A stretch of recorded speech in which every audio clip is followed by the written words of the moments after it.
മഹത്വത്തിന്റെ രാജാവാര്? ബലവാനും വീരനുമായ യഹോവ. ബലവാനും വീരനുമായ യഹോവ മഹത്വത്തിന്റെ രാജാവായി യെരൂശലേമിൽ പ്രവേശിക്കുവാൻ കാലമായി പ്രിയരെ. എന്നാൽ അതിനു മുൻപ് മറ്റു ചില സംഭവങ്ങൾ നടക്കാൻ പോകുകയാണ്. കർത്താവിന്റെ തിരുസഭ ഈ ഭൂമിയിൽ നിന്ന് മാറ്റപ്പെടണം. അതിനുവേണ്ടിയാണ് നാം കാത്തിരിക്കുന്നത്. ഒരു എതിർ ക്രിസ്തുവിനെ സ്വീകരിക്കുവാൻ ലോകം കാത്തിരിക്കുമ്പോൾ കർത്താവിന്റെ മണവാട്ടിയായി ക്രിസ്തുവിനെ സ്വീകരിപ്പാൻ വലിയൊരു കൂട്ടം ഒരുങ്ങിക്കൊണ്ടിരിക്കുകയാണ്.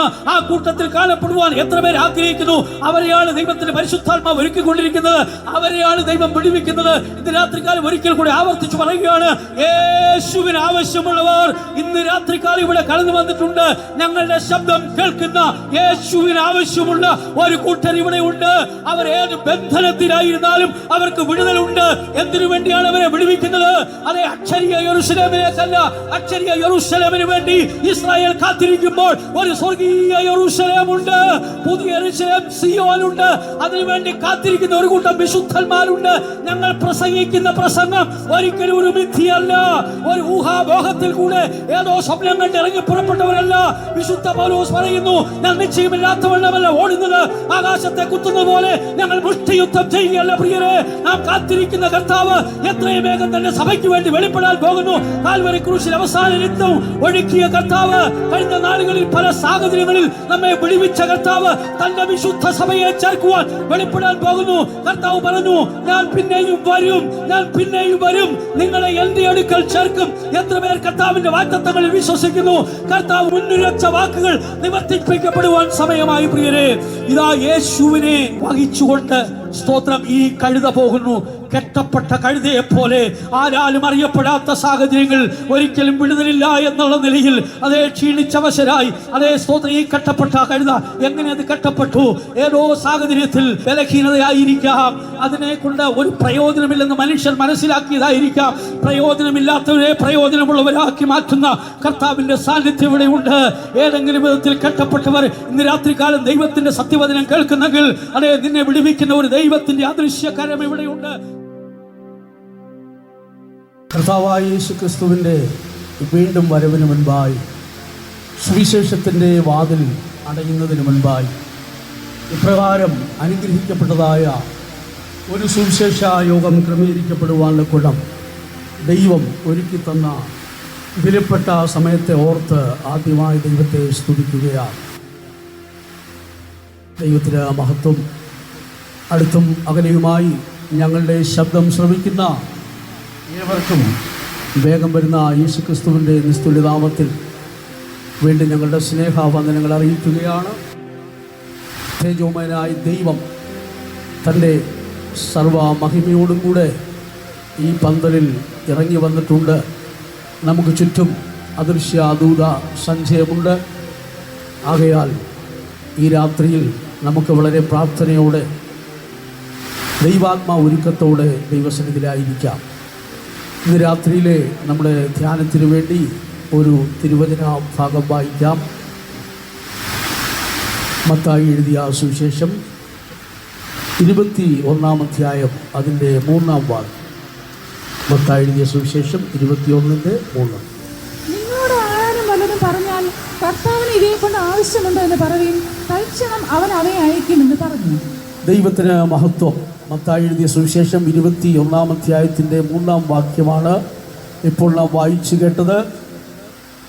നിങ്ങളോട് ആരാരും വല്ലതും പറഞ്ഞാൽ കർത്താവിന് ഇവയെ കൊണ്ട് ആവശ്യമുണ്ട് എന്ന് പറവിൻ, തൽക്ഷണം അവയെ അയക്കും. കർത്താവായ യേശു ക്രിസ്തുവിൻ്റെ പരസ്യ ശുശ്രൂഷ കാലത്ത് നടന്നതായ ഒരു വിശേഷിക്കപ്പെട്ട സംഭവവും മുൻകാലത്ത് പ്രവാചകന്മാർ ഉരച്ച ഒരു പ്രവചന നിവൃത്തിയും കൂടെയാണിത്.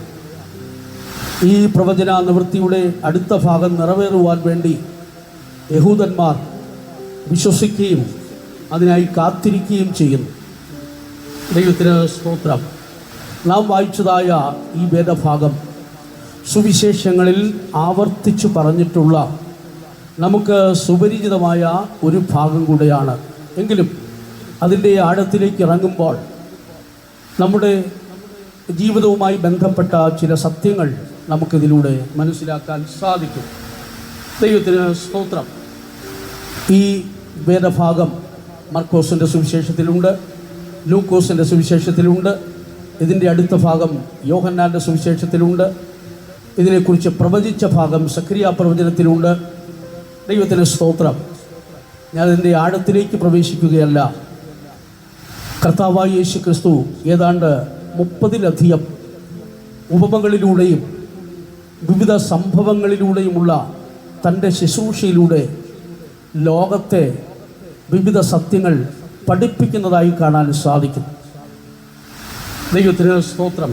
ഇവിടെ ഇതാ ഏതാണ്ട് യെരുശലേമിന് സമീപത്ത് ഏതാണ്ട് 1.5 കിലോമീറ്റർ അകലെ ബഥാന്യ, ബേത്ഫാഗ എന്നറിയുന്ന 2 ഗ്രാമങ്ങൾ ചേരുന്ന ഒരു ജംഗ്ഷന് സമീപത്ത് കർത്താവായ യേശു തൻ്റെ ശിഷ്യന്മാരും നിൽക്കുകയായിരുന്നു.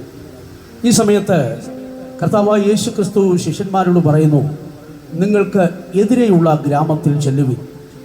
നിങ്ങൾ അവിടേക്ക് ചെല്ലുമ്പോൾ ആരും ഒരിക്കലും കയറിയിട്ടില്ലാത്ത ഒരു പെൺകഴുതയും അതിൻ്റെ കുട്ടിയും കെട്ടിയിരിക്കുന്നത് കാണാം. നിങ്ങളതിനെ അഴിച്ചുകൊണ്ടുവരണം. ആരെങ്കിലും നിങ്ങളോട് എന്തെങ്കിലും ചോദിച്ചാൽ കർത്താവിന് ഇതിനെക്കൊണ്ട് ആവശ്യമുണ്ട് എന്ന് നിങ്ങൾ പറയണം. ക്ഷണത്തിൽ അവർ അതിനെ അയക്കും. ദൈവത്തിന് സ്തോത്രം. കർത്താവിന് ആവശ്യമുള്ളതിനെ ആർക്കും തടഞ്ഞു വയ്ക്കുവാൻ സാധ്യമല്ല. ഇതിനെ അഴിച്ചു കൊണ്ടുവരുവാൻ കർത്താവ് ശിഷ്യന്മാരെ അയക്കുമ്പോൾ കർത്താവ് മുൻകൂട്ടി പറയുകയാണ്, നിങ്ങളോട് പറയും ഇതിനെ എന്തുകൊണ്ട് അഴിക്കുന്നു. ആ കെട്ടുംമൂട്ടിൽ കിടന്ന് നശിച്ചു പോയിരുന്നാലും ചത്തുപോയിരുന്നാലും പ്രശ്നമില്ല. അടിച്ച് വിടുവിക്കുമ്പോൾ രക്ഷയ്ക്കായി ഒരു പ്രവൃത്തി ചെയ്താൽ ചോദിക്കുന്നവരുണ്ട്. ഇന്ന് ലോകത്തിൻ്റെ സ്ഥിതി തന്നെയാണത്. ദൈവത്തിൻ്റെ സ്തോത്രം. അതെ, ദൈവത്തിൻ്റെ രക്ഷണ്യ പ്രവൃത്തിക്കെതിരായി പ്രവർത്തിക്കുന്ന ഒരു അന്ധകാര ശക്തി ഇന്ന് ലോകത്തിൽ പ്രവർത്തിക്കുന്നുണ്ട്. എന്നാൽ ഒരു കാര്യം വ്യക്തമായി ദൈവത്തിൻ്റെ വചനം ഓർപ്പിക്കുകയാണ്, കർത്താവിന് ആവശ്യമുള്ളവരെ ആർക്കും തടഞ്ഞു വയ്ക്കുവാൻ സാധിക്കുകയില്ല. ഇന്ന് രാത്രിയിൽ ഈ സുവിശേഷ യോഗം ഇവിടെ ക്രമീകരിക്കപ്പെട്ടതിൻ്റെ ഉദ്ദേശം, കർത്താവിന് ആവശ്യമുള്ള ചിലരിവിടെ ഉണ്ട്. ഈ കൂത്താട്ടുകുളം ദേശത്ത് കർത്താവിന് ആവശ്യമുള്ള ചിലരുണ്ട്. ചിലപ്പോൾ ഈ പന്തലിലിരിക്കുന്ന ചിലരായിരിക്കാം, റോഡിൽ നിന്ന് ദൈവവചനം കേൾക്കുന്നവരായിരിക്കാം, വാഹനം ഓടിച്ചവരായിരിക്കാം, കടയിൽ നിൽക്കുന്നവരായിരിക്കാം, ഭവനത്തിൽ നിന്ന് ശബ്ദം കേൾക്കുന്നവരായിരിക്കാം. ഒരു കാര്യം ഉറപ്പിച്ചു പറയുകയാണ്, കർത്താവിന് ആവശ്യമുള്ള ചിലരുണ്ട്. അവരെ വിടുവിക്കുവാൻ ദൈവത്തിനൊരു പദ്ധതിയുണ്ട്. അതിനെ തടയുവാൻ ആർക്കും സാധിക്കുകയില്ല. ദൈവത്തിന് സ്തോത്രം. കർത്താവിന് ആവശ്യമുള്ളവർ ഏത് പ്രശ്നത്തിലായിരുന്നാലും, ഏത് കഷ്ടത്തിലായിരുന്നാലും, ഏത് ബന്ധനത്തിലായിരുന്നാലും അവരെ വിടുവിക്കുവാൻ കർത്താവ് ഇന്ന് രാത്രികാലം ഇവിടെ കടന്നു വന്നിട്ടുണ്ട്.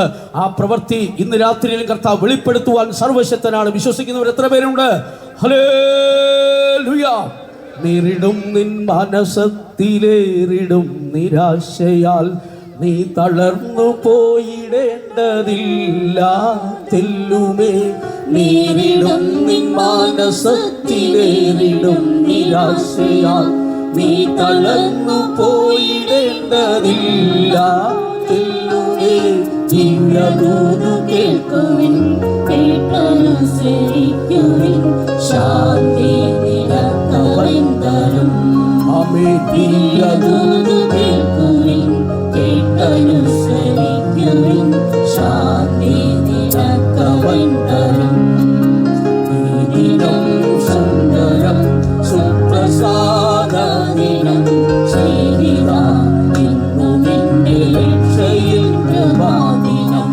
ഈ ദിനം സുന്ദരം സുപ്രസാദ ദിനം, ചെയ്തിതാ ഇന്നു നിന്റെ രക്ഷയിൽ കൃപാദിനം. ഹല്ലേലൂയ. വായിച്ച വേദഭാഗത്തിൽ കാണുന്നത് ഒരു പ്രവചന നിവൃത്തിയാണ്. ഈ പ്രവചന നിവൃത്തിക്ക് 3 ഭാഗങ്ങളുണ്ട്. ഒന്ന്, യെരുശലേമിൻ്റെ കിഴക്കേ വാതിലിലൂടെയുള്ള കർത്താവായ യേശുക്രിസ്തുവിൻ്റെ രാജകീയ പ്രവേശനം. രണ്ടാമത്, ക്രിസ്തുവിൻ്റെ രാജത്വത്തെയും ജയത്തെയും വെളിപ്പെടുത്തുന്ന ഭാഗമാണ്. മൂന്നാമത്, ക്രിസ്തുവിൻ്റെ രാജത്വത്തിനു വേണ്ടി ക്രിസ്തുവിൻ്റെ രാജത്വത്തെ ഇസ്രായേൽ അംഗീകരിക്കുകയും അതിനെ വിശ്വസിക്കുകയും അതിനായി കാത്തിരിക്കുകയും ചെയ്തു. ഇതിലൂടെ ദൈവസഭയുടെ പ്രത്യാശ വർദ്ധിപ്പിക്കുന്ന, മാനവ രാശിയുടെ ജീവിതത്തിൽ നൽകുന്ന ഒരു വലിയ സ്വർഗീയ പ്രത്യാശയുണ്ട്. ഈ വിഷയങ്ങളെക്കുറിച്ചാണ് ഇന്ന് രാത്രിയിൽ അല്പമായി ചിന്തിക്കുവാൻ കർത്താവിൽ ശരണപ്പെടുന്നത്. ദൈവത്തിന് സ്തോത്രം. ഒന്നാമത് ഇതൊരു പ്രവചന നിവൃത്തിയാണ്. സഖറിയ പ്രവചനം 9-ാം അധ്യായത്തിൻ്റെ 9-ാം വാക്യത്തിലേക്ക് വരുമ്പോൾ കർത്താവായ യേശുക്രിസ്തുവിനെ കുറിച്ച് പറയുമ്പോൾ, അതെ, സിയോൻ പുത്രിയെ ഉച്ചത്തിൽ ആർക്കുക, ഉച്ചത്തിൽ ഘോഷിക്കുക, യെരൂശലേം പുത്രിയെ ആർക്കുക, ഇതാ നിന്റെ രാജാവ്, സിയോൻ പുത്രിയുടെ രാജാവ്, നീതിമാനും ജയശാലിയും താഴ്മയുള്ളവനുമായി കഴുതക്കുട്ടിയുടെ പുറത്ത് വരുന്നു. ദൈവത്തിന് സ്തോത്രം. അതാണ് സഖറിയ പ്രവചനം 9-ാം അധ്യായത്തിൻ്റെ 9-ാം വാക്യത്തിൽ നാം വായിക്കുന്നത്. ദൈവത്തിന് സ്തോത്രം. ഒരു ചെറു കഴുതക്കുട്ടിയുടെ പുറത്ത് ആരോടും തുലനം ചെയ്യുവാൻ കഴിയാത്ത ഒരു രാജാവിൻ്റെ പ്രവേശനം. ദൈവത്തിന് സ്തോത്രം. കർത്താവായ യേശുക്രിസ്തു ആരാണെന്ന് അതുവരെയും ലോകത്തിന് വ്യക്തമായി അറിയുവാൻ കഴിയില്ലായിരുന്നു. അങ്ങനെ ഒരു സാഹചര്യത്തിൽ കൂടെ ആയിരുന്നു, സ്തോത്രം, അന്നത്തെ ലോകത്തിൻ്റെ അവസ്ഥ. എന്നാൽ ജയശാലിയായ കർത്താവ്, ഇസ്രായേലിൻ്റെ രാജാവായി ഇതാ ചെറുകഴുതക്ക് പുറത്ത് ഇതാ എഴുന്നള്ളി വരികയാണ് യെരൂശലേമിൽ. ദൈവത്തിന് സ്തോത്രം. ഈ സാഹചര്യത്തെ നോക്കുമ്പോൾ ഒരിക്കലും ഇങ്ങനെ ഒരു സന്ദർഭം ഉണ്ടാകാൻ സാധ്യതയില്ലാത്ത സാഹചര്യം. അതായത് കർത്താവായ യേശുക്രിസ്തുവിൻ്റെ ക്രൂശീകരണത്തോടടുത്ത ദിവസങ്ങളാണ്. ഒന്നുകൂടെ പറഞ്ഞാൽ, ക്രൂശീകരണത്തിൻ്റെ തലയാഴ്ചയിൽ സംഭവിക്കുന്ന ക്രിസ്തുവിൻ്റെ മരണത്തോടടുത്ത ദിവസങ്ങളിൽ ആർക്കും പ്രതീക്ഷിക്കാൻ കഴിയാത്ത ഒരു സംഭവം യെരൂശലേമിൽ അരങ്ങേറുകയാണ്. ദൈവത്തിന് സ്തോത്രം. അതാ പ്രവചനത്തിൽ രേഖപ്പെടുത്തിയിരിക്കുന്നത്, അഥവാ ദൈവം അറിയിച്ചിട്ടുള്ളത് സാഹചര്യങ്ങളുടെ അടിസ്ഥാനത്തിലല്ലെങ്കിലും അത് അതുപോലെ നിറവേറ്റുവാൻ ദൈവം വിശ്വസ്തനാണ്.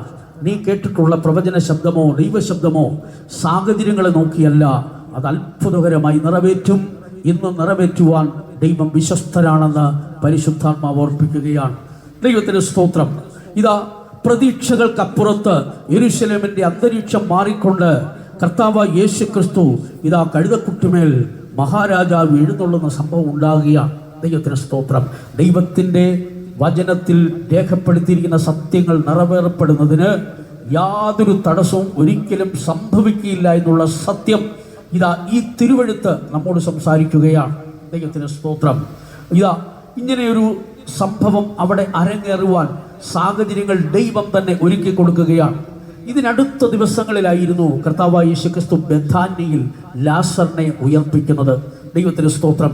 ലാസറിൻ്റെ ഉയർപ്പെന്ന് പറഞ്ഞാൽ ആ ദേശത്തൊരു വലിയ ഒരു ചർച്ചാ വിഷയം തന്നെയായിരുന്നു. കാരണം രോഗിയായിത്തീരുന്ന ലാസർ മരിച്ച് തന്നെ അടക്കം ചെയ്തതിൻ്റെ 4-ാം ദിവസമാകുമ്പോൾ, സ്തോത്രം, അതേ മണ്ണിനോട് ചേരുവാൻ തുടങ്ങുന്ന ആ സമയമാണ്. ഈ ഡെഡ് ബോഡി ജീർണിക്കുവാൻ തുടങ്ങുന്ന സമയത്താണ് കർത്താവായ യേശുക്രിസ്തു അവിടെ വന്നത്. സ്തോത്രം. മാർത്ത പറയുന്നു, കർത്താവെ നാറ്റം വെച്ച് തുടങ്ങി. ഈ ഒരു സ്റ്റേജിലായ ഡെഡ് ബോഡിയുടെ അടുക്കൽ നിന്നുകൊണ്ട് ലാസറെ പുറത്തു വരിക എന്ന് പറഞ്ഞുകൊണ്ട് കർത്താവ് തൻ്റെ മഹത്വത്തെ ബെഥാന്യയിൽ വെളിപ്പെടുത്തിയപ്പോൾ മരിച്ച ലാസർ ഉയർത്തെഴുന്നേറ്റു. ദേശമെല്ലാം അത്ഭുതപ്പെട്ടു. അവിടെ കൂടി വന്ന യഹൂദന്മാരൊക്കെ അത്ഭുതപ്പെട്ടു. ഈ സംഭവം പെട്ടെന്ന് ഈ വിഷയം അവിടെയൊക്കെ ചർച്ചാ വിഷയമായി തീർന്നപ്പോൾ മരിച്ച ലാസറിനെ കാണുവാനായിട്ട് അനേകർ അന്ന് ബെഥാന്യയോട് അടുത്തുള്ള ഈ യെരൂശലേമിൽ വരികയാണ്. മരിച്ച ലാസറിനെ കാണണം. 4 ദിവസം കഴിഞ്ഞ് ഉയർത്തെഴുന്നേറ്റ ഒരു മനുഷ്യൻ എങ്ങനെയായിരിക്കും? കൂടാതെ ഇസ്രായേലിൻ്റെ പെസഹ പെരുന്നാൾ ദിവസങ്ങളോട് അടുത്തുള്ള ദിവസമായിരുന്നു. അന്ന് പെസഹ പെരുന്നാളിനായിട്ട് ധാരാളം ജനം യെരൂശലേമിൽ കൂടി വരുന്നു.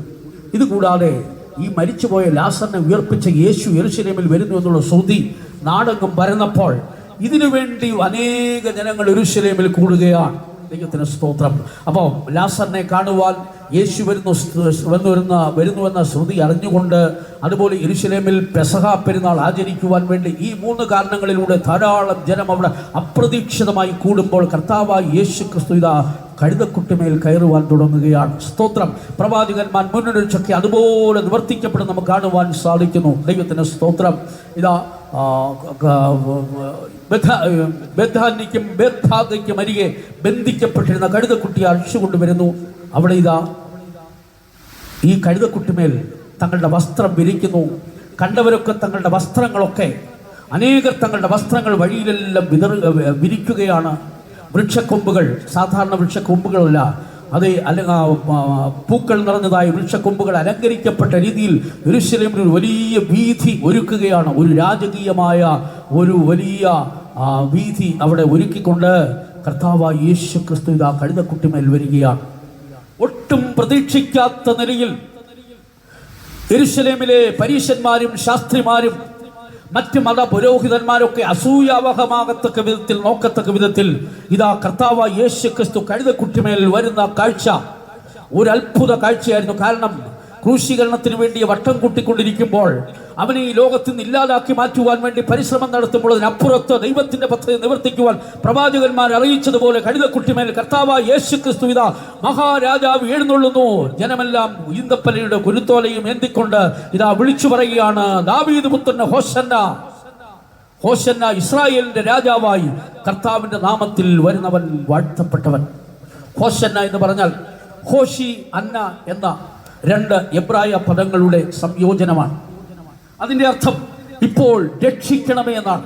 ദൈവത്തിന് സ്തോത്രം. അത് ആർക്കും വേണ്ടാത്ത കഴുതക്കുട്ടിമേൽ കർത്താവായ യേശു ക്രിസ്തു കയറിയപ്പോൾ ഇതാ ഒരു വലിയ ആർപ്പുവിളി ഉണ്ടാകണം. ഹോശന്ന, ഇപ്പോൾ രക്ഷിക്കണമേ. ദൈവത്തിന് സ്തോത്രം. ലോകരക്ഷകനായ കർത്താവായ യേശു ക്രിസ്തു എഴുന്നള്ളുമ്പോൾ രക്ഷയ്ക്ക് വേണ്ടിയുള്ള നിലവിളി ഒരു ആർത്തുവിളിയുടെ പാട്ടായി ഇതാ യെരൂശലേം മുഴുവൻ മുഴങ്ങുകയാണ്. ദൈവത്തിന് സ്തോത്രം. ഇസ്രായേലിന്റെ രാജാവായി വരുന്ന കർത്താവ് വാഴ്ത്തപ്പെട്ടവനെന്ന് ഉറക്കെ അവർ ഘോഷിക്കുകയാണ്. ദൈവത്തിന് സ്തോത്രം. രക്ഷിക്കുന്ന കർത്താവ്, വിടുവിക്കുന്ന കർത്താവ് അതെ യെരൂശലേമിൽ ഇറങ്ങി വന്നിട്ടുണ്ട്. യെരൂശലേമിൽ രക്ഷകനായി വെളിപ്പെട്ട മതപുരോഹിതന്മാരുടെ നിഗമനങ്ങൾക്കപ്പുറത്ത് പ്രവാചകന്മാർ അറിയിച്ചതുപോലെ രക്ഷകനായി വെളിപ്പെട്ട കർത്താവ് ഒടുവിൽ തന്റെ രക്ഷണ്യ പ്രവൃത്തിക്ക് വേണ്ടി കാൽവറിയിലേക്ക് പോകുന്നതാണ് ഈ പ്രവചന ശബ്ദത്തിന്റെ അടുത്ത ഭാഗം. ദൈവത്തിന് സ്തോത്രം. കർത്താവായ യേശു ക്രിസ്തു രക്ഷിക്കുന്ന വീരൻ. ജീവിതത്തിലെ ഏതവസ്ഥകളിൽ നിന്നും മനുഷ്യനെ രക്ഷിക്കുവാൻ, മനുഷ്യൻ കടന്നു പോകുന്ന പാതകൾ എന്തു തന്നെയായിരുന്നാലും, ഏത് പ്രതികൂല സാഹചര്യങ്ങളായിരുന്നാലും, ആർക്കും വിടുവിക്കാൻ പറ്റാത്ത വിഷയങ്ങളിൽ അകപ്പെട്ടവരായിരുന്നാലും രക്ഷിക്കുവാനായ കർത്താവിന്റെ പ്രവൃത്തി ഇതാ യെരൂശലേമിൽ നിറവേറുന്നതിന്റെ ഭാഗമായിട്ടായിരുന്നു കഴുതക്കുട്ടിമേലുള്ള യേശുവിന്റെ സഞ്ചാരം. ദൈവത്തിന് സ്തോത്രം. ആകയാൽ ക്രിസ്തുവിന്റെ രാജത്വം അവിടെ അതെ വെളിപ്പെടുത്തുകയാണ്. ക്രിസ്തു ഒരു രാജാവാണ്. രാജാവായി പിറന്നവനാണെങ്കിലും രാജാവെന്ന് വിളിച്ചുകൊണ്ട് അവന്റെ പിറകെ ആരും പോയില്ലെങ്കിലും അവന്റെ രാജത്വം യെരൂശലേമിൽ ഘോഷിക്കുക മാത്രമല്ല, അവന്റെ രാജത്വം വെളിപ്പെടുത്തുന്ന സംഭവങ്ങളിലേക്ക് അവൻ നടന്നു നീങ്ങുകയാണ്. ദൈവത്തിന് സ്തോത്രം. അതുപോലെ അവനൊരു ജയശാലിയാണ്. ദൈവത്തിന് സ്തോത്രം. അവൻ ജയിച്ച കാര്യങ്ങളെക്കുറിച്ച് ഓർക്കുമ്പോൾ ആത്മീയ ലോകത്തിലെ യുദ്ധങ്ങളിൽ അവൻ ജയാളിയായി തീർന്നുകൊണ്ട് മരണത്തെയും പാതാളത്തെയും ജയിച്ചുകൊണ്ട് ഉയരത്തിൽ മഹിമയുടെ വലത്തുഭാഗത്തേക്ക് പോയ അവന്റെ ജയഘോഷത്തിന്റെ പ്രവർത്തനങ്ങളിലേക്ക് അവൻ ഇനി നീങ്ങുകയാണ്. ദൈവത്തിന് സ്തോത്രം. അതിലുപരിയായി ക്രൂശിലെ മരണത്തോളം അവൻ അനുഭവിച്ച താഴ്മ ലോകത്തിനൊക്കെ മാതൃകയാക്കാൻ പറ്റിയതായ ഒരത്ഭുത വിഷയമായി വെളിപ്പെടുകയാണ്. ദൈവത്തിന് സ്തോത്രം. കർത്താവായ യേശു ക്രിസ്തു ആരാണ്? നീതിമാനാണ്. നീതിമാൻ, ജയശാലിയാണ്, താഴ്മയുള്ളവനാണ്. സ്തോത്രം. യേശു ക്രിസ്തുവിന്റെ വിവിധ അവസ്ഥകൾ വെളിപ്പെടുത്തുന്ന ഭാഗങ്ങളാണ് സുവിശേഷങ്ങളിൽ. മത്തായിയുടെ സുവിശേഷത്തിൽ കർത്താവായ യേശു ക്രിസ്തുവിന്റെ രാജത്വത്തെ വെളിപ്പെടുത്തുന്നുണ്ട്. മർക്കോസിന്റെ സുവിശേഷത്തിൽ യേശു ക്രിസ്തുവിന്റെ ദാസ്യത്വം, അനുസരണം, ഇങ്ങനെയുള്ള കാര്യങ്ങളാണ് വെളിപ്പെടുത്തുന്നത്. ലൂക്കോസിന്റെ സുവിശേഷത്തിൽ കർത്താവായ യേശു ക്രിസ്തുവിന്റെ മനുഷ്യത്വം, സ്നേഹം എന്നിവ വെളിപ്പെടുത്തുകയാണ്. യോഹന്നാന്റെ സുവിശേഷത്തിലേക്ക് വരുമ്പോൾ തൻ്റെ വിശുദ്ധിയുടെ മഹത്വത്തെയാണ് അവിടെ വെളിപ്പെടുത്തുന്നത്. ദൈവത്തിന് സ്തോത്രം. ലോകത്തിന് ദൈവത്തെ വെളിപ്പെടുത്തി കൊടുക്കുന്ന ഒരവസ്ഥയാണ് ക്രിസ്തുവിലൂടെ നമുക്ക് കാണുവാൻ സാധിക്കുന്നത്. സത്യദൈവത്തെ, യഥാർത്ഥമായ ദൈവത്തെ ശരിക്കും മനസ്സിലാക്കുവാൻ കഴിയാതെ ലോകം പല വിധത്തിലേക്ക് കടന്നു പോകുമ്പോൾ ആ വലിയവനായ ദൈവത്തിൻ്റെ മഹത്വം ഇതാ ലോകത്തിന് ശരിക്കും സ്വഭാവങ്ങളിലൂടെ, ജീവിതത്തിലൂടെ, സൽഗുണങ്ങളിലൂടെ ലോകത്തിന് വെളിപ്പെടുത്തി കൊടുത്തത് കർത്താവായ യേശു ക്രിസ്തുവാണ്. അതുകൊണ്ടാണ് കൊലോസ്യ ലേഖനം 2-ാം അധ്യായത്തിന്റെ 9-ാം വാക്യത്തിൽ വായിക്കുന്നത്, അവനിലല്ലോ ദൈവത്തിന്റെ സർവ്വസമ്പൂർണതയും ദേഹരൂപമായി വെളിപ്പെടുന്നത്. ദൈവത്തിന് സ്തോത്രം. ദൈവത്തെ ശരിക്കും മനസ്സിലാക്കുവാൻ, സർവശക്തനായ ദൈവത്തെ അറിയുവാൻ ലോകത്തിലേക്ക് നോക്കിയാൽ മതി. ഇപ്പോൾ നമ്മുടെ അപ്പച്ചൻ തന്നെ പറഞ്ഞല്ലോ, സൃഷ്ടികളെ നോക്കുമ്പോൾ, ദൈവത്തിൻ്റെ മഹത്വകരമായ സൃഷ്ടികളെ നോക്കുമ്പോൾ സർവശക്തനായ ദൈവം ആരാണെന്ന് മനസ്സിലാക്കാൻ സാധിക്കും. മുകളിലേക്ക് നോക്കുമ്പോൾ ജ്ഞാനത്തോടെ ആകാശങ്ങളെ ഉണ്ടാക്കിയ ആ ദൈവത്തിൻ്റെ അത്ഭുത പ്രവൃത്തികളെ കാണുമ്പോൾ ഇവിടെയൊക്കെ പിന്നിൽ പ്രവർത്തിച്ച ദൈവത്തിൻ്റെ ശക്തിയെ നമുക്ക് വെളിപ്പെടുത്തുവാൻ സാധിക്കും. ഈ ഭൂമിയിലേക്ക് നോക്കുമ്പോഴും ദൈവത്തിൻ്റെ മഹത്വകരമായ പ്രവൃത്തി, ചുറ്റുപാടുകളെ നോക്കുമ്പോൾ സ്തോത്രം, ദൈവത്തെ നമുക്ക് കാണുവാൻ സാധിക്കും. ചിലർ ദൈവമില്ലെന്ന് സ്ഥാപിക്കുവാൻ വേണ്ടി കൂട്ടുപിടിക്കുന്ന ഒരു ഉപകരണമാണ് സയൻസ്. ദൈവത്തിന് സ്തോത്രം. അതിൻ്റെ ഒരു ഉപകരണമായിട്ടാണ് അവരതിനെ കാണുന്നത്. സയൻസും ദൈവവും തമ്മിൽ ഒരു ശത്രുതയാണ് സ്ഥാപിക്കുവാൻ പരിശ്രമിക്കുന്ന മനുഷ്യരുണ്ട്. ദൈവത്തിന് സ്തോത്രം. ഒരു കാര്യം ഓർപ്പിച്ചു കൊള്ളട്ടെ, സകല ശാസ്ത്രവും അഥവാ സകല സയൻസും ദൈവത്തിൽ അധിഷ്ഠിതമാണ്. ദൈവത്തിന് സ്തോത്രം. സയൻസിന് തെറ്റുപറ്റിയ സംഭവങ്ങൾ ധാരാളമുണ്ട്. മനുഷ്യനെന്ന് കണ്ടെത്തിയ പല വിഷയങ്ങളുടെയും അതേ ഭാഗത്ത് അവരിൽ സംഭവിച്ചു പോയ തെറ്റുകൾ, സയൻസിന് ധാരാളം തെറ്റുപറ്റിയിട്ടുണ്ട്. എന്നാൽ സർവശക്തനോ ദൈവത്തിൻ്റെ സത്യവചനങ്ങൾക്കോ ഒരിക്കലും മാറ്റം വന്നിട്ടില്ല, തെറ്റുപറ്റിയിട്ടില്ല. ദൈവത്തിന് സ്തോത്രം. ഈ പ്രപഞ്ചോൽപത്തിയെക്കുറിച്ച് തന്നെ സയൻസ് പറയുന്നത് ഏതാണ്ട് 13.8 ബില്യൺ വർഷങ്ങൾക്ക് മുൻപ്, 13.8 ബില്യൺ എന്ന് പറയുമ്പോൾ ഏതാണ്ട് 13,800 കോടി വർഷങ്ങൾക്ക് മുൻപ് ഈ പ്രപഞ്ചം ഉണ്ടായെന്നാണ്. ദൈവത്തിന് സ്തോത്രം. അതിൻ്റെയൊക്കെ വിഷയം കേട്ട് കഴിഞ്ഞാൽ ചിലപ്പോൾ അത് ചിരി വന്നു പോയിട്ടുണ്ട്. ദൈവത്തിന് സ്തോത്രം. അതേ 13,380 കോടി വർഷത്തിന് മുമ്പുള്ള സംഭവങ്ങളൊക്കെ അവർ വിവരിക്കുന്നത് കേട്ടാൽ ചിലപ്പോൾ അവർ അതിൻ്റെ അടുത്ത് ഉണ്ടായിരുന്നെന്ന് പോലും തോന്നിപ്പോയിട്ടുണ്ട്. ദൈവത്തിന് സ്തോത്രം. അതെ, ആ സമയത്ത് അതെ ഒരു വലിയ സ്ഫോടനത്തിലൂടെ ഈ പ്രപഞ്ചമെല്ലാം ഉണ്ടായി എന്നാണ്. ദൈവത്തിന് സ്തോത്രം. അതേ, അത്യന്തം ചൂടേറിയ ഒരു സിംഗുലാരിറ്റി ഉണ്ടായെന്നാണ്. അഥവാ ഒരു ഏകത്വം ഉണ്ടായി.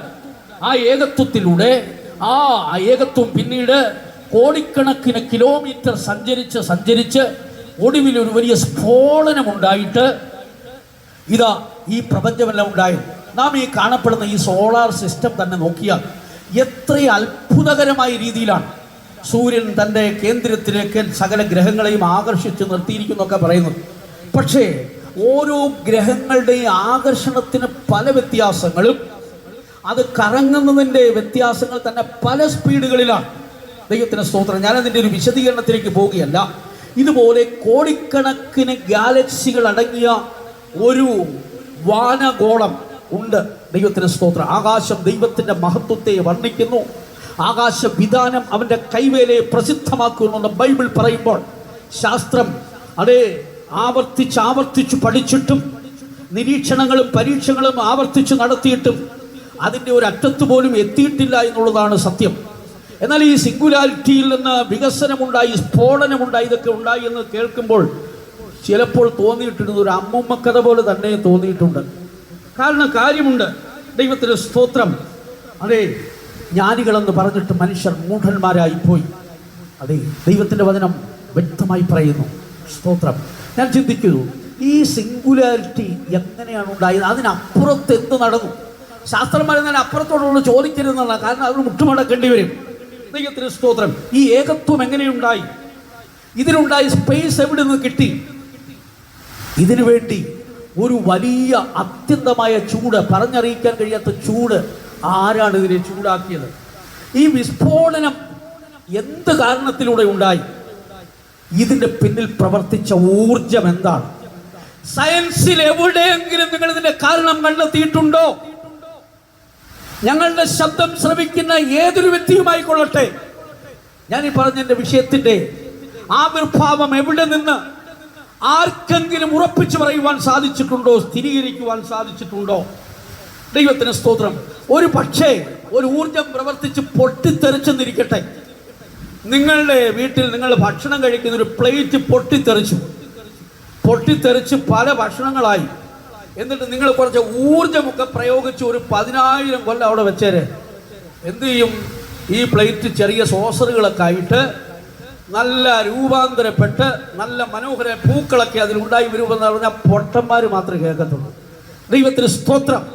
അതെ, ലോകത്തിൻ്റെ സ്ഥിതികളിലേക്ക് ഒന്ന് ഇറങ്ങിച്ചെല്ലുമ്പോൾ വളരെ ക്രമീകരിക്കപ്പെട്ട രീതിയിൽ ചിട്ടയും അടുക്കും ക്രമീകരണമുള്ളതായ ഒരു സോളാർ സിസ്റ്റം, കോടിക്കണക്കിന് ഗാലക്സികൾ തമ്മിൽ കൂട്ടിമുട്ടാതെ വിവിധ സ്പീഡിൽ, വിവിധ ആകർഷണത്തിലൂടെ ഇതതിന്റെ കൃത്യതയിൽ നിന്ന് ജോലി ചെയ്യുന്നത് കാണുമ്പോൾ ആരോ ഇവരെ ഏൽപ്പിച്ച ഒരു ദൗത്യം നിവർത്തിക്കുന്നത് പോലെ തന്നെ തോന്നും. തിരുവെഴുത്ത് പറയുന്നു, അതിൽ നിന്ന് വ്യത്യസ്തമായി ഈ ഭൂമിയെ ദൈവം പാർപ്പിന് വേണ്ടി സൃഷ്ടിച്ചുവെന്ന പ്രവാചകൻ അത് എടുത്തു പറയുന്നുണ്ട്. യെശയ്യാ പ്രവചനം 45:18 എഴുതിയിട്ടുണ്ട്. ഭൂമി അവൻ എങ്ങനെ നിർമ്മിച്ചു? അത് പാർപ്പിന് വേണ്ടി നിർമ്മിച്ചു. ദൈവത്തിന് സ്തോത്രം.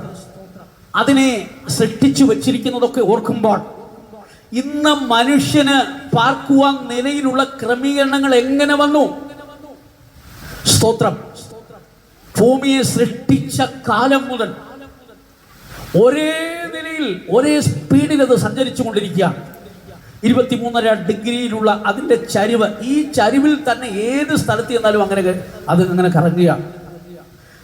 ഒരാൾ പറഞ്ഞത്, ഇതിന്റെ സ്പീഡ് അല്പം കുറഞ്ഞാൽ ഒരു അത്യുഷ്ണത്തിലേക്കും പിന്നെ അറ്റ്ലാന്റിക്കിൽ ഉയർന്ന ആ ചുഴലികൾ ഉണ്ടാക്കിയ വലിയ കാറ്റ് പോലെ, ഇന്നത്തെ കാറ്റുകൾ അത് തന്നെ നമുക്ക് സഹിക്കാൻ പറ്റുകയില്ലല്ലോ. എത്രയോ മനുഷ്യരുടെ ജീവൻ എടുത്ത കാറ്റുകൾക്കൊക്കെ നല്ല അലങ്കാരികമായ പേരുകളൊക്കെ നൽകി അല്ലേ? കത്രീന, മെലീസ, മിൽട്ടൺ, ഇങ്ങനെയൊക്കെ പേര് നൽകി അലങ്കരിക്കുന്നെങ്കിൽ ഇതൊക്കെ തിന്ന മനുഷ്യർ, ഇതൊക്കെ ഒടുക്കിയ ജീവനുകൾ എത്രയായിരുന്നു? ലക്ഷക്കണക്കിന് ജീവനുകൾ എടുത്തു, കോടിക്കണക്കിന് വീടുകൾ ഭൂമിയിൽ നിന്നില്ലാതെയാക്കി, എത്രയോ നാശം വിതച്ചു. ആലങ്കാരിക പേരുകളൊക്കെ കൊടുക്കാൻ സാധിക്കും. പക്ഷേ ഇതിനെ കൺട്രോൾ ചെയ്യാൻ മനുഷ്യന്റെ ശാസ്ത്രത്തിന് സാധിച്ചിട്ടുണ്ടോ? പക്ഷേ ഇന്നുള്ള നിലയിൽ ഒരു സന്തുലിതാവസ്ഥയിൽ അത് പോകുന്നത് ഇതിന്റെ സ്പീഡാണെന്നാണ് പറയുന്നത്.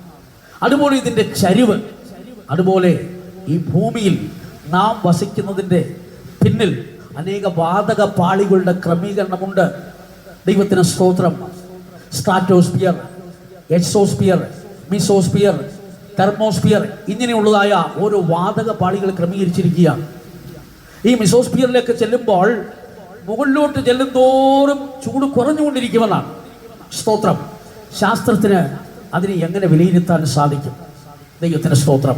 അങ്ങനെ മനുഷ്യന് പാർക്കുവാൻ തക്ക വിധത്തിൽ ക്രമീകരിക്കപ്പെട്ട ഈ ഭൂമിയെ നോക്കുമ്പോൾ, നല്ല മനോഹരമായി പുഷ്പങ്ങളെ കാണുമ്പോൾ, മനോഹരമായി പക്ഷികളെയൊക്കെ കാണുമ്പോൾ, ഇതെങ്ങനെ ഈ ഡിസൈനൊക്കെ ആര് നിർമ്മിച്ചു? മനോഹരമായ പക്ഷികൾക്ക് കൊടുത്ത ഈ ഡിസൈൻ ആരാണ്? ദൈവത്തിന് സ്തോത്രം. നല്ല മനോഹരമായ മീനുകൾ, സ്തോത്രം. ഇതിനെയൊക്കെ കണ്ടാൽ എത്ര സൗന്ദര്യമാണ്. ഇതിന്റെ വരകൾ, ഇതിന്റെ സൗന്ദര്യം, ഈ ഡിസൈൻ ആരിട്ടതാണ്?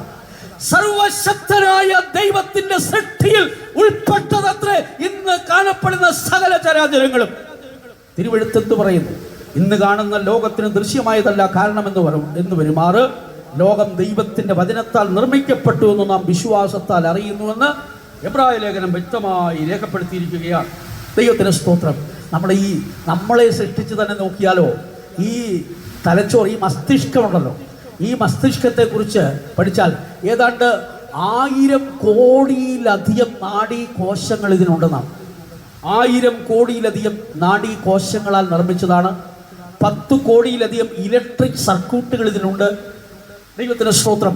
അതുപോലെ ഒരു വലിയ സൂപ്പർ കമ്പ്യൂട്ടറാണ്.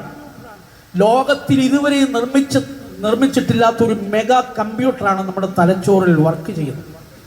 ദൈവത്തിന് സ്തോത്രം. 3 ലക്ഷം കോടി മെമ്മറികൾ സൂക്ഷിക്കുക എന്ന് പറഞ്ഞാൽ അതിൻ്റെ ഒരു അംശം പോലും, ഇതിൻ്റെ കഴിവിൻ്റെ ഒരു അംശം പോലും ഉപയോഗിക്കുന്നില്ലെന്നാണ് ഒരാൾ പറഞ്ഞത്. ഈ തലച്ചോറും മാത്രം, തലച്ചോറിൻ്റെ പ്രവർത്തനം മാത്രം ഒന്ന് തലച്ചോറിന് വെളിയിലൊന്ന് ക്രമീകരിക്കണമെങ്കിൽ വലിയ 2 ഫുട്ബോൾ ഗ്രൗണ്ട്, എന്നിട്ട് ഒരു 100 നില കെട്ടിടത്തിനേക്കാൾ ഹൈറ്റും വേണം നിന്റെ തലച്ചോറിൽ ഉള്ള ആ സർക്യൂട്ടുകളെല്ലാം ഒന്ന് ക്രമീകരിച്ചുണ്ടാക്കിയെടുക്കണമെങ്കിൽ. ദൈവത്തിന് സ്തോത്രം. ഇതുപോലെ എത്രയെത്ര അത്ഭുത അവയവങ്ങളാണ്. സ്തോത്രം. അതെ, ചെവിയാണെങ്കിൽ 30,000 കോടി നാഡീകോശങ്ങളാണ്. അതുപോലെ ഇലക്ട്രിക് സർക്യൂട്ടുകൾ, അതിൽ ഏതെങ്കിലും ഒന്ന് തെറ്റിയാൽ പണ്ട് പറയും തലകറക്കുവാൻ, ഇപ്പോൾ പറയും ഇയർ ബാലൻസ് ആണ്. പേരൊക്കെ മാറ്റിയെന്നേ ഉള്ളൂ, സംഭവം തന്നെയാണ്. ദൈവത്തിന് സ്തോത്രം. അപ്പൊ ഏതെങ്കിലും ഒന്ന് തെറ്റിയാൽ മതി. മനുഷ്യനെ അത്ഭുതകരവും അതിശയകരമായി നിർമ്മിച്ചു. ഈ സൃഷ്ടിയുടെ പിന്നിലുള്ള ദൈവത്തിന്റെ പ്രവൃത്തി എത്രയോ മഹത്വം നിറഞ്ഞതാണ്. ദൈവത്തിന് സ്തോത്രം. അതെ, സർവശക്തനായ ദൈവത്തിന്റെ സൃഷ്ടി, ഇന്നത്തെ അതേ ലോകത്തിന്റെ അവസ്ഥകൾ എല്ലാം അതെ ദൈവത്തിന്റെ മഹത്വത്തെ വെളിപ്പെടുത്തുകയാണ്. ദൈവത്തിന് സ്തോത്രം. ആ ദൈവം ആരാണ്? ഈ ദൈവത്തെ നീ അനുഭവിച്ചിട്ടുണ്ടോ? ഈ ദൈവത്തെ അന്വേഷിക്കുന്നവരൊക്കെ ബുദ്ധിയുള്ളവരാണ്. അതുകൊണ്ടാണ് തിരുവെഴുത്ത് പറയുന്നത്, ദൈവത്തെ അന്വേഷിക്കുന്ന ബുദ്ധിമാന്മാരുണ്ടോ എന്ന് കാണുവാൻ ദൈവം സ്വർഗത്തിൽ നിന്ന് ഇപ്പോഴും നോക്കിക്കൊണ്ടിരിക്കുകയാണ്. പൂർണ്ണ ഹൃദയത്തോടെ ദൈവത്തെ അന്വേഷിക്കുമ്പോൾ ആ ദൈവത്തെ കണ്ടെത്തുവാൻ സാധിക്കും. ആരാണ് ഈ ദൈവം? ഉന്നതൻ, ഉയർന്നിരിക്കുന്നവൻ, ശാശ്വതവാസി, പരിശുദ്ധൻ എന്ന നാമമുള്ളവൻ. അങ്ങനെയാണ് യെശയ്യാവ് പറയുന്നത്. വിശുദ്ധ പൗലോസ് അതിനെക്കുറിച്ച് വെളിപ്പെടുത്തുമ്പോൾ, ധന്യനായ ഏകാധിപതി, രാജാതി രാജാവ്, കർത്താതി കർത്താവ്, താൻ മാത്രം അമർത്യതയുള്ളവൻ, അടുത്തുകൂടാത്ത വെളിച്ചത്തിൽ വസിക്കുന്ന ആ വലിയവനായ ദൈവത്തെ നീ അന്വേഷിച്ചിട്ടുണ്ടോ? നിശ്ചയമായി പൂർണ്ണ ഹൃദയത്തോടെ അന്വേഷിക്കുവാൻ മനസ്സ് വയ്ക്കുമ്പോൾ ഈ ദൈവത്തെ നിനക്ക് മനസ്സിലാക്കുവാൻ സാധിക്കും. ഈ ദൈവം ആരാണ്? ഈ ദൈവമാണ് തിരുവെഴുത്ത് വെളിപ്പെടുത്തുന്ന എലോഹീം എന്ന ദൈവം. എലോഹീം എന്ന് പറഞ്ഞാൽ തൃത്വദൈവമാണ്, തൃത്വദൈവമാണ്. ഈ വിഷയത്തിൽ തന്നെ കൺഫ്യൂഷനുള്ള പല ക്രിസ്ത്യാനികളുണ്ട്. ഒരു കൺഫ്യൂഷന്റെ ആവശ്യമില്ല. ബൈബിൾ ശരിക്കൊന്ന് മനസ്സിരുത്തി വായിച്ചാൽ മതി. അതിന് ബിരുദവും ബിരുദാനന്തര ബിരുദവും ഒന്നും പഠിക്കേണ്ട ആവശ്യമില്ല.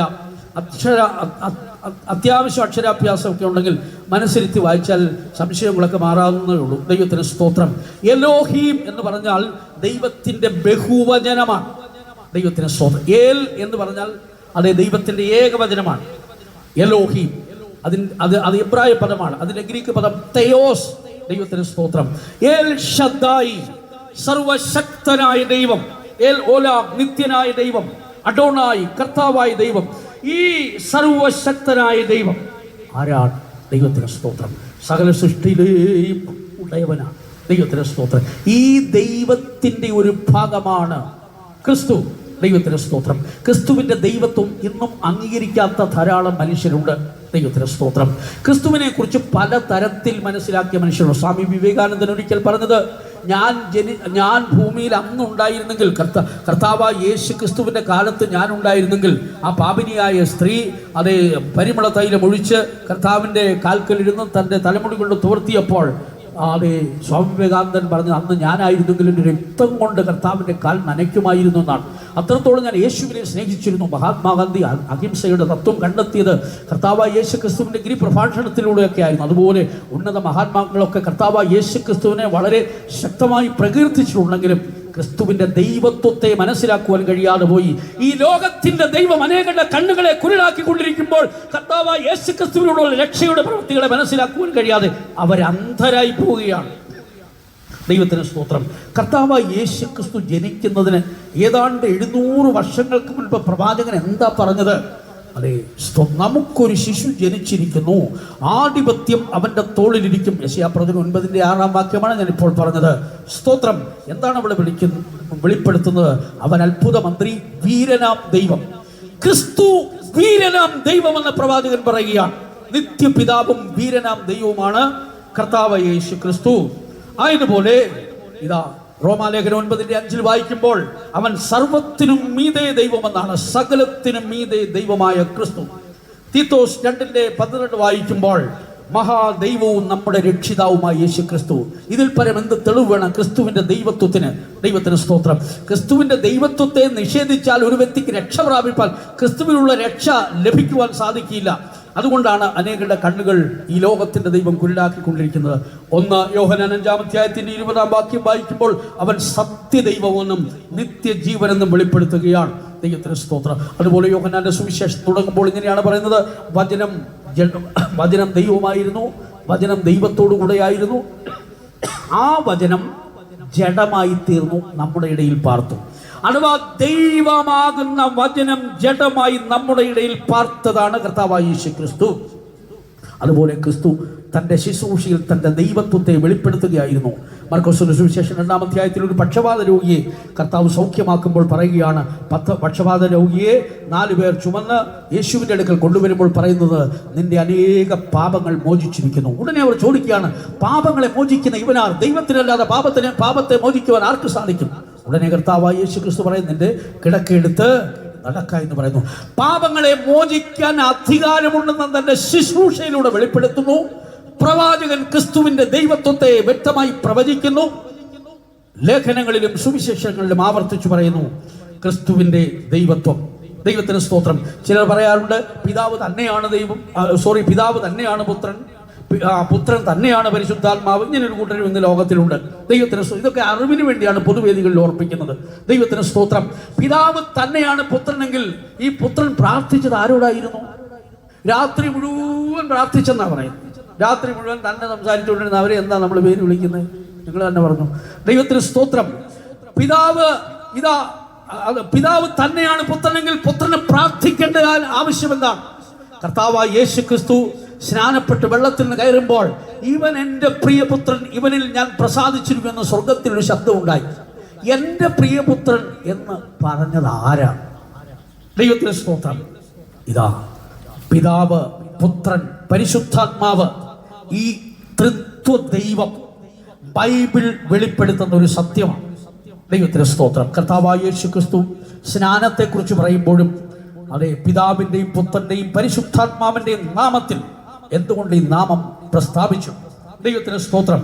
അതുപോലെ അപ്പോസ്തലന്മാർ ആശീർവാദം പറയുമ്പോഴും പിതാവിൻ്റെ സ്നേഹം, പുത്രൻ്റെ കൃപ, പരിശുദ്ധാത്മാവിൻ്റെ കൂട്ടായ്മ, ഇതൊക്കെ ബൈബിളിൽ വ്യക്തമായി രേഖപ്പെടുത്തിയിരിക്കുകയാണ്. പരിശുദ്ധാത്മാവിൻ്റെ ആളത്വത്തെക്കുറിച്ചും ദൈവത്വത്തെക്കുറിച്ചും ബൈബിൾ വ്യക്തമായി രേഖപ്പെടുത്തുന്നു. സ്തോത്രം. ചിലർ ചോദിക്കാറുണ്ട്, ഒരേ സമയം എങ്ങനെ സാധിക്കും? ദൈവത്തിന് സ്തോത്രം. ദൈവമായതുകൊണ്ടാണ് സാധിക്കുന്നത്, നിനക്കത് സാധിക്കില്ല. സർവശക്തനായ ദൈവമായതുകൊണ്ട് ഒരേ സമയം 3 വ്യക്തിത്വങ്ങളായി പ്രവർത്തിക്കുവാനും ഒന്നായിരിക്കുവാനും സാധിക്കുന്നു. ദൈവത്തിന് സ്തോത്രം. 3 ആളത്വങ്ങളായി വ്യക്തിത്വത്തോടെ, ശക്തിയോടെ, ദൈവിക ശക്തിയോടെ പ്രവർത്തിക്കാനും 3 പേർക്കും ഒന്നായിരിക്കുവാനും കഴിയുന്നതാണ് ത്രിത്വദൈവം. ദൈവത്തിന് സ്തോത്രം. അതാണ് എലോഹീം എന്ന് ബൈബിൾ വെളിപ്പെടുത്തുന്ന സത്യദൈവം. ദൈവത്തിന് സ്തോത്രം. അത് ചിലർ ചോദിച്ചിട്ടുണ്ട്, ബൈബിൾ ത്രിത്വദൈവം എന്ന് എഴുതിയിട്ടുണ്ടോ എന്ന് ചോദിച്ചിട്ടുണ്ട്. ദൈവത്തിന് സ്തോത്രം. 3 ഒന്നായിരിക്കാൻ പ്രവർത്തിക്കുന്നതിനും വേറെ എന്തെങ്കിലും പദം ഉണ്ടെങ്കിൽ അതങ്ങ് പറഞ്ഞോ, കുഴപ്പമില്ല. ദൈവത്തിന് സ്തോത്രം. 3 ദൈവത്വങ്ങൾ ഒന്നായി പ്രവർത്തിക്കുവാൻ കഴിയുന്നതിന് ട്രിനിറ്റി എന്നല്ലാതെ മറ്റേതെങ്കിലും പദം ഉണ്ടെങ്കിൽ പറഞ്ഞോ, സാരമില്ല. ഇത് സത്യമായ വിഷയമാണ്. ദൈവത്തിന് സ്തോത്രം. അതെ, നമ്മുടെ ഈ വിഷയത്തിന്റെ അടുത്ത ഭാഗത്തിലേക്ക് പ്രവേശിക്കട്ടെ. സത്യദൈവവും നിത്യജീവനുമായ കർത്താവായ യേശു ക്രിസ്തു സകല സൃഷ്ടികളുടെയും ഉടയവനായി, മഹത്വത്തിൽ വസിക്കുന്നവനായി, യെരൂശലേമിൽ ഇതാ താഴ്മയുള്ളവനായി കഴുതപ്പുറത്ത് ഇതാ എഴുന്നള്ളിയ കർത്താവ് മനുഷ്യന്റെ അവസ്ഥ മനസ്സിലാക്കുന്നവനാണ്. അതാണ് ഈ കഴുതക്കുട്ടിമേലുള്ള ക്രിസ്തുവിന്റെ പ്രവേശനത്തെ വെളിപ്പെടുത്തുന്നത്. ദൈവത്തിന് സ്തോത്രം. കർത്താവായ യേശു ക്രിസ്തു ഇതാ കെട്ടപ്പെട്ട കഴുതയെ അന്വേഷിച്ച് അവിടേക്ക് ഇറങ്ങി ചെല്ലുകയാണ്. ലോകത്തിൽ മനുഷ്യന്റെ സ്ഥിതികളെ, അവസ്ഥകളെ വ്യക്തമായി മനസ്സിലാക്കി അവരെ സഹായിക്കുവാൻ, അവരോട് ഇടപെടുവാൻ, അവരെ അന്ന് വിടുവിക്കുവാൻ സർവശക്തനാണെന്ന് കർത്താവ് തന്റെ ശുശ്രൂഷയിലൂടെ വെളിപ്പെടുത്തുമ്പോൾ ഇന്ന് രാത്രിയിൽ ഈ ദേശത്തോട് ദൈവത്തിന്റെ ആത്മാവ് ഇടപെടുകയാണ്. നിന്റെ സ്ഥിതികൾ മനസ്സിലാക്കി, നിന്റെ അവസ്ഥകൾ മനസ്സിലാക്കി, നിന്റെ കുടുംബത്തിന്റെ അവസ്ഥ മനസ്സിലാക്കി, മറ്റാരും കാണാത്തതുപോലെ നിന്നെ വ്യക്തമായി കണ്ടുകൊണ്ട് നിന്റെ സാഹചര്യങ്ങളിലേക്ക് ഇറങ്ങി വരുവാൻ മനസ്സുള്ളവനാണ് കർത്താവ്. ഇതാ എതിരെയുള്ള ഗ്രാമത്തിലേക്ക് കർത്താവ് ശിഷ്യന്മാരെ അയക്കുകയാണ്. ഇന്നത്തെ മനുഷ്യന്റെ സ്ഥിതിയാണ് എതിരെയുള്ള ഗ്രാമത്തിൽ കെട്ടപ്പെട്ട കഴുത. സ്തോത്രം. ദുഷ്പ്രവർത്തികളാൽ മനസ്സുകൊണ്ട് അകന്നവരും ശത്രുക്കളുമായിരുന്നു എന്ന മനുഷ്യനെ കുറിച്ച് കൊലോസ്യ ലേഖനം 1-ാം അധ്യായത്തിന്റെ 21-ാം വാക്യത്തിൽ വ്യക്തമായി തിരുവെഴുത്ത് വെളിപ്പെടുത്തും. നമ്മുടെ പ്രവർത്തികൾ കൊണ്ട് നമ്മൾ ദൈവത്തിൽ അകന്നവരായിരുന്നു, മനസ്സുകൊണ്ട് അകന്നവരായിരുന്നു, ശത്രുക്കളായിരുന്നു. ദൈവത്തിന് സ്തോത്രം. എഫേസ്യ ലേഖനം 2-ാം അധ്യായത്തിന്റെ 13-ാം വാക്യത്തിലേക്ക് വരുമ്പോൾ, മുൻപേ നിങ്ങൾ ദൂരസ്ഥരായിരുന്നവർ, മനസ്സുകൊണ്ട് അകന്നവർ, ദുഷ്പ്രവർത്തിക്കാർ, ശത്രുക്കളായിരുന്നവർ, എതിരെയുള്ള ഗ്രാമത്തിൽ പാർത്തവർ, കെട്ടപ്പെട്ടവർ, ബന്ധിക്കപ്പെട്ടവരായിരുന്നു. ദൈവത്തിന് സ്തോത്രം. ബന്ധിക്കപ്പെട്ടവരെ വിടുവിക്കുന്നവനാണ് കർത്താവ്. ഇന്ന് രാത്രിയിൽ ദൈവത്തിന്റെ പരിശുദ്ധാത്മാവ് ദേശത്തോട് സംസാരിക്കുകയാണ്. ഏത് വിധത്തിൽ ബന്ധിക്കപ്പെട്ടവരായിരുന്നാലും നിനക്കൊരു സദ്വർത്തമാന ദൂതുണ്ട്, നിനക്കൊരു വിടുതലിന്റെ പ്രത്യാശയുണ്ട്. ആകയാൽ പരിശുദ്ധാത്മാവ് ഇന്ന് രാത്രിയിൽ നിന്നോട് ഇടപെടുമ്പോൾ നിന്റെ ഹൃദയത്തെ സമർപ്പിക്കുമെങ്കിൽ, നിന്റെ അവസ്ഥകളെ മനസ്സിലാക്കി ദൈവ പ്രവർത്തിക്കായി ഏൽപ്പിക്കുമെങ്കിൽ, ദൈവത്തിന്റെ വിടുതൽ നിന്റെ കുടുംബത്തിലേക്ക്, നിന്റെ വ്യക്തിപരമായ ജീവിതത്തിലേക്ക്, നിന്റെ പ്രവർത്തന മേഖലകളിലേക്ക് ഇറങ്ങി വരുന്ന വ്യക്തമായി ഓർപ്പിക്കുകയാണ്. എതിരെയുള്ള ഗ്രാമത്തിൽ കെട്ടപ്പെട്ട കഴുതയെ പോലെ ദൈവത്തിൽ നകർന്ന് അതേ ദൂരസ്ഥരായിരുന്ന നിന്നെ തേടി വരുന്ന ക്രിസ്തുവിന്റെ സ്നേഹമാണ് ഈ സുവിശേഷ യോഗത്തിന്റെ പ്രാരംഭ രാത്രിയിൽ നിന്നെ തേടി വരുന്നത്. ദൈവത്തിന് സ്തോത്രം. മനുഷ്യനെ കെട്ടുന്ന വിവിധ ബന്ധനങ്ങളുണ്ട്. സ്തോത്രം. എങ്ങനെ മനുഷ്യൻ കെട്ടപ്പെടുന്നു? തിരുവെടുത്ത് പറയുന്നു. സദൃശ്യവാക്യങ്ങളിലേക്ക് വരുമ്പോൾ അതിന്റെ 5-ാം അധ്യായത്തിന്റെ 22-ാം വാക്യത്തിലേക്ക് വരുമ്പോൾ പാപപാശത്താൽ പിടിക്കപ്പെട്ട മനുഷ്യരെ കുറിച്ച് അവിടെ പറയുന്നു. മനുഷ്യനെ പിടിച്ചു കെട്ടുന്ന, മനുഷ്യനെ ബന്ധിക്കുന്ന ഒരു കെട്ടായിട്ട് അവനിൽ കുടികൊള്ളുന്ന പാപത്തെ കുറിച്ച് ദൈവത്തിന്റെ വചനം വ്യക്തമായി ഓർപ്പിക്കുന്നു. ദൈവത്തിന് സ്തോത്രം. പാപം എന്നതിനെ കുറിച്ചുള്ള നിർവചനങ്ങൾ പറയുമ്പോൾ ധാരാളമായ കാര്യങ്ങളുണ്ട്. ലക്ഷ്യം തെറ്റിയുള്ള ജീവിതമാണ് പാപം എന്ന് പറയുന്നത്. ദൈവത്തിന് സ്തോത്രം. ഇന്ന് ലക്ഷ്യമില്ലാതെ ഒരു വ്യക്തിയായി നീ മുൻപോട്ട് പോകുന്നെങ്കിൽ കർത്താവായ യേശു ക്രിസ്തുവിന്റെ ദൃഷ്ടിയിൽ ദൈവവചനമാകുന്ന കണ്ണാടിയുടെ മുൻപിൽ നീ ഒരു പാപിയാണ്. സ്തോത്രം. ലോകത്തിലേത് മനുഷ്യനെ എവിടേക്ക് പോയിരുന്നാലും അവർക്കൊരു ലക്ഷ്യമുണ്ടായിരിക്കും. ദൈവത്തിന് സ്തോത്രം. വാഹനത്തിൽ കയറിയിട്ട് താങ്കൾ എവിടേക്ക് പോകുന്നു ചോദിച്ചാൽ എനിക്ക് അറിഞ്ഞുകൂടാ എന്ന് പറഞ്ഞാൽ ആ വ്യക്തി ഏത് ലിസ്റ്റിലായിരിക്കും നിങ്ങൾ പെടുത്തുന്നത്? ഓട്ടോറിക്ഷയിൽ കയറിയിട്ട് അതേ ഡ്രൈവർ ചോദിക്കും താങ്കൾക്ക് എവിടെ പോകണം? ഓ എനിക്ക് അറിഞ്ഞുകൂടാ. നിങ്ങൾ ഏത് ഗണത്തിൽ പെടുത്തും? ഇതുപോലെയാണ് ലക്ഷ്യമില്ലാതെ യാത്ര ചെയ്യുന്ന ഓരോ മനുഷ്യരും. പാപത്തിനടിമയായ മനുഷ്യർ എവിടേക്ക് പോകുന്നു, എന്തു ചെയ്യുന്നു എന്നറിയാൻ കഴിയാത്ത മനുഷ്യൻ. ദൈവത്തിന് സ്തോത്രം. ആകയാൽ അവരുടെ അവസ്ഥ എവിടേക്കാണ്? പാപത്തിന്റെ ശമ്പളം മരണമത്രേ എന്ന് തിരുവെഴുത്ത് പറയുന്നു. പാപം മനുഷ്യനെ മരണത്തിലേക്ക് കൊണ്ടുപോകുന്നു. അതാണ് പാതാള പാശങ്ങൾ. ദൈവത്തിന്റെ സ്തോത്രം. മരണത്തിലേക്ക് നടത്തുന്ന പാതാള പാശങ്ങളെ കുറിച്ച് 2 ശമൂവേൽ 22-ാം അധ്യായത്തിന്റെ 6-ാം വാക്യത്തിലേക്ക് വരുമ്പോൾ നമുക്ക് മനസ്സിലാക്കാൻ സാധിക്കുന്നു. സമയം അധികം കളയേണ്ടെന്ന് വിചാരിച്ചുകൊണ്ടാണ് ഞാൻ തിരുവെഴുത്തുകൾ അധികം വായിപ്പിക്കാത്തത്. ദൈവത്തിന് സ്തോത്രം. ആകയാൽ മരണത്തിലേക്ക് മനുഷ്യനെ നടത്തുന്ന പാതാള പാശങ്ങൾ, മരണത്തിലേക്ക് നടത്തുക എന്ന് പറയുമ്പോൾ അതിനെക്കുറിച്ച് അറിവ് മനുഷ്യനുണ്ടായിരിക്കണം. മരണം വിവിധ തരത്തിലുണ്ട്. സ്വാഭാവിക മരണം മനുഷ്യന് ദൈവം അനുവദിച്ച ഒരു മരണമാണ്. അതും പാപത്താൽ ഉണ്ടായതാണെങ്കിലും ഒരു പാപ ശരീരം മനുഷ്യന് കിട്ടിയത് കൊണ്ട് മനുഷ്യനെല്ലാം മരിക്കണം. ഏത് മനുഷ്യനും മരണം നിയമിച്ചു. ആദാം പാപം ചെയ്തതിന് ശേഷം ദൈവം നിയമിച്ച നിയമനമാണ് അതേ മരണവും ന്യായവിധിയും ഒക്കെ. ദൈവത്തിന് സ്തോത്രം. അപ്പോൾ അത് മനുഷ്യനെ നിയമിക്കപ്പെട്ടിരിക്കുകയാണ്. ഏത് മനുഷ്യനും അതിൽ അകപ്പെടണം. എന്നാൽ ഇതാ നിന്നെ കെട്ടി പാതാളത്തിലേക്ക് കൊണ്ടുപോകുന്ന ഒരു മരണമുണ്ട്. അതാണ് 2-ാം മരണം. ഭീരുക്കൾ, അവിശ്വാസികൾ, അറയ്ക്കപ്പെട്ടവർ, കൊലപാതകന്മാർ, ബിംബാരാധികൾ, ദുർനടപ്പുകാർ, ക്ഷുദ്രക്കാർ, ഫോഷ്ക് പറയുന്നവർ, ഏവർക്കുമുള്ള ഓഹരിയാണ് തീയും ഗന്ധവും കത്തുന്ന പൊയ്യ. ഇതിന് 2-ാം മരണമെന്നോ നിത്യമരണമെന്നോ എന്നൊക്കെ പേര് പറയാൻ സാധിക്കും. ഒരിക്കലും വിടുതലില്ലാത്ത നിത്യനരകം.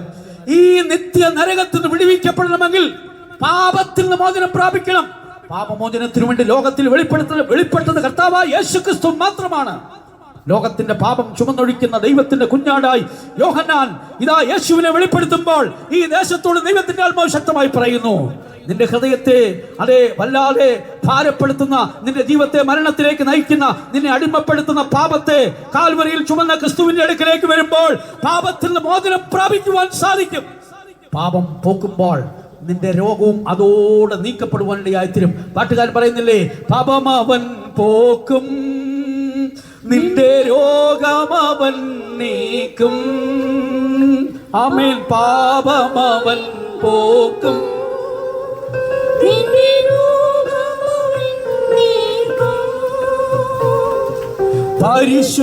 പരിശുദ്ധാത്മാവിനാ നിന്നെ പാരിലവൻ നടത്തും. പരിശുദ്ധാത്മാവിനാ നിന്നെ പാരിലവൻ. ഹല്ലേലൂയ. ചിലരുടെ പാട്ട് കേട്ടപ്പോൾ പാട്ട് അവസാനം മതിയെന്ന് എനിക്കങ്ങ് തോന്നുകയാണ്. ദൈവത്തിന് സ്തോത്രം. അപ്പോ പാപത്തെ പോക്കി പാപപരിഹാരം നൽകിക്കൊണ്ട് നിന്റെ പ്രശ്നത്തിൽ നിന്ന് വിടുവിക്കുന്ന കർത്താവായ യേശു ക്രിസ്തു ഇന്ന് രാത്രികാലം ഇവിടെ കടന്നു വന്നിട്ടുണ്ട്. യെരൂശലേമിൽ നീതിമാനായി വെളിപ്പെട്ട, ജയശാലിയായി വെളിപ്പെട്ട, ക്രൂശിലെ മരണത്തോളം തന്നെ താഴ്ത്തിക്കൊടുത്ത ആ കർത്താവായ യേശു ക്രിസ്തു ഈ കൂത്താട്ടുകുളം ദേശത്ത് ഇറങ്ങി വന്നിട്ടുണ്ട്. മരണത്തിലേക്ക് നടത്തുന്ന, നിത്യ ദുഃഖത്തിലേക്ക് നടത്തുന്ന, നിത്യ നരകത്തിലേക്ക് നിന്നെ കൊണ്ടുപോകുന്ന, പാപത്തിന് പരിഹാരം വരുത്തുന്ന കർത്താവായ യേശുക്രിസ്തുവിൽ വിശ്വസിച്ചാൽ നീ മാത്രമല്ല നിന്റെ കുടുംബവും രക്ഷ പ്രാപിക്കും. നീ തൽക്കാല രക്ഷയായിരിക്കും ചിലപ്പോൾ ആഗ്രഹിക്കുന്നത്. ആ കാരാഗ്രഹ പ്രമാണി ഇതാ ജയിലിൽ കിടക്കുന്ന ഭക്തന്മാരെ കണ്ട് ചോദിക്കുകയാണ്, രക്ഷ പ്രാപിപ്പാൻ എന്ത് ചെയ്യണം? സാഹചര്യമൊക്കെ നിങ്ങൾക്കറിയാമല്ലോ. സ്തോത്രം. പൗലോസ്, ശീലാസ് എന്ന വിശുദ്ധന്മാർ സുവിശേഷ നിമിത്തം ജയിലിലേക്ക് പോയി. അവർ കെട്ടപ്പെട്ടവരായിരുന്നു. കാലാമത്തിലിട്ട് പൂട്ടിയെന്നും ചങ്ങലകളാൽ ബന്ധിച്ചുവെന്നും ഒക്കെയാണ് സുവിശേഷ നിമിത്തം തനിക്ക് അനുഭവിക്കേണ്ടതായ അതിക്രൂരമായ ആ അവസ്ഥ ഉണ്ടായി. എങ്കിലും ജയിലിൽ കൊണ്ടിട്ട ആള്, ജയിലിൽ കൊണ്ട് കെട്ടി പൂട്ടിയിട്ടതായ ആ വ്യക്തി പിറ്റേ ദിവസം ചോദിക്കുക, അന്ന് രാത്രിയിൽ അർദ്ധരാത്രിയിൽ ഉറങ്ങാതെ എഴുന്നേറ്റ് ചോദിക്കുകയാണ്, രക്ഷ പ്രാപിപ്പാൻ എന്ത് ചെയ്യണം? എന്താണ് എൻ്റെ അർത്ഥം എന്നറിയാമോ? സ്തോത്രം. അതേ, ഈ ജയിൽ പുള്ളികൾ പലരും വിടുവിക്കപ്പെട്ടു. അർദ്ധരാത്രിയിൽ അങ്ങോട്ട് പാട്ട് തുടങ്ങി. ദൈവത്തിന് സ്തോത്രം. അർദ്ധരാത്രിയിൽ പ്രാർത്ഥിച്ചു, പാടി, ദൈവത്തെ സ്തുതിച്ചു. പെട്ടെന്ന് ഒരു അന്തരീക്ഷം. ജയിൽ എങ്ങനെയായിത്തീർന്നു? കൺവെൻഷൻ ഗ്രൗണ്ട് പോലെ. ചിലര് കൺവെൻഷൻ ഗ്രൗണ്ടിൽ ഇരുന്നാലും ജയിലിൽ കിടക്കുന്ന പോലെയാണ്. കാര്യം സന്തോഷമൊന്നുമില്ല, മുഖം കണ്ടാൽ ചിലപ്പോൾ അറിയാൻ സാധിക്കും. പക്ഷേ വിശുദ്ധന്മാർ ജയിലിൽ കിടന്നാലും കൺവെൻഷൻ ഗ്രൗണ്ടിന്റെ പ്രതീതി ഉണ്ടാകും. കാരണം പരിശുദ്ധാത്മാവിന്റെ പ്രേരണ, ആത്മനിയോഗത്തിലൂടെ അവരുടെ സമർപ്പണമൊക്കെ അന്തരീക്ഷമാകെ മാറ്റുകയാണ്. ദൈവത്തിന് സ്തോത്രം. ഇതാ ജയിലിൽ കിടന്ന ഭക്തന്മാർ ആർത്തുപാടി സ്തുതിച്ചപ്പോൾ ചങ്ങലകൾക്ക് ജീവനുണ്ടായിരുന്നെങ്കിൽ പറഞ്ഞേനെ, ഈ വിശുദ്ധന്റെ കൈകളിൽ ഇരിപ്പാൻ എനിക്ക് കഴിയില്ലേ എന്നവർ നിലവിളിക്കുമായിരുന്നു. മാത്രമല്ല, ഓരോ സെല്ലുകളിലും കിടന്നവരൊക്കെ ബന്ധനമഴിഞ്ഞ് ആർത്തു സന്തോഷിക്കാൻ തുടങ്ങി. കാരാഗ്രഹത്തിന്റെ വാതിലുകളൊക്കെ തുറന്നു. അത് ഇരുട്ടിൽ വെളിച്ചമുദിക്കാൻ തുടങ്ങി. കാരാഗ്രഹ പ്രമാണി പെട്ടെന്ന് ഉണർന്നു. കാവൽക്കാർ ഓടിപ്പോയി കാണുമെന്ന് വിചാരിച്ച് ഇതാ പൗലോസിന്റെ, ശീലാസിന്റെ അടുക്കൽ വന്ന് ഇതാ വീഴുകയാണ്. അതിനു മുമ്പ് അവരെ പറഞ്ഞ ഭാഷ എന്തെന്ന് അറിഞ്ഞുകൂടാ. പക്ഷെ ഇപ്പോൾ വിളിച്ചത് യജമാനനെ എന്നാണ്. രക്ഷ പ്രാപിപ്പാൻ എന്ത് ചെയ്യണം? പക്ഷെ പൗലോസ് പറഞ്ഞു കൊടുത്തു, അതെ, നീ തൽക്കാല രക്ഷയ്ക്ക് വേണ്ടിയാണ്. അതേ, സ്തോത്രം. തൽക്കാലത്തിന്റെ തല പോകാതിരിക്കുവാനോ ജോലി പോകാതിരിക്കാൻ വേണ്ടിയുള്ള രക്ഷയ്ക്ക് വേണ്ടിയാണ് നീ ചോദിച്ചത്. പക്ഷേ കർത്താവായ യേശുവിൽ വിശ്വസിക്കുക, നീ മാത്രമല്ല നിന്റെ കുടുംബത്തിനുമുള്ള ഒരു രക്ഷയുണ്ട്. അതായിരുന്നു വിശുദ്ധ പൗലോസ് വെളിപ്പെടുത്തി കൊടുത്തത്. തൽക്കാല രക്ഷയ്ക്ക് വേണ്ടി, തൽക്കാല വിടുതലിന് വേണ്ടി, തൽക്കാല കാര്യപരിഹാരത്തിന് വേണ്ടി പലരും ആഗ്രഹിക്കുമ്പോൾ അതിനപ്പുറത്ത് ഒരു നിത്യമായ രക്ഷയുണ്ട്. അതാണ് കർത്താവായ യേശുക്രിസ്തു ലോകത്തിന് വെളിപ്പെടുത്തി കൊടുക്കുന്നത്. ഈ ദേശത്തും വെളിപ്പെടുത്തി കൊടുക്കുവാനുള്ള രക്ഷയുടെ പദ്ധതിയാണ് ഈ സുവിശേഷ യോഗത്തിലൂടെ നിവർത്തിക്കപ്പെട്ടുകൊണ്ടിരിക്കുന്നത്. സ്തോത്രം. ആകയാൽ പാപത്തിന്റെ പരിഹാരം വരുത്തുന്ന കർത്താവായ യേശുക്രിസ്തുവിൽ കൂടെയുള്ളതായ യഥാർത്ഥമായ രക്ഷയെ കരസ്ഥമാക്കിക്കൊണ്ട് ജീവിതത്തിലെ എല്ലാ താഴ്ചകളിലും വിടുവിച്ച് ക്രിസ്തീയ ജീവിതത്തെ മനോഹരമാക്കി മാറ്റുവാൻ പരിശുദ്ധാത്മാവ് ഇന്ന് രാത്രിയിൽ നിന്നെ പ്രബോധിപ്പിക്കുകയാണ്. ദൈവത്തിന് സ്തോത്രം. അതേ, പാപപാശത്തിൽ നിന്ന് വിടുവിക്കുന്ന സർവശക്തനായ ദൈവത്തിന്റെ സാന്നിധ്യം ഇന്ന് രാത്രിയിൽ ഇവിടെ വെളിപ്പെട്ടുകൊണ്ടിരിക്കുകയാണ്. മനുഷ്യനെ ബന്ധിക്കുന്ന വിവിധ പാശങ്ങളുണ്ട്. പാതാളത്തിന്റെ പാശങ്ങളുണ്ട്.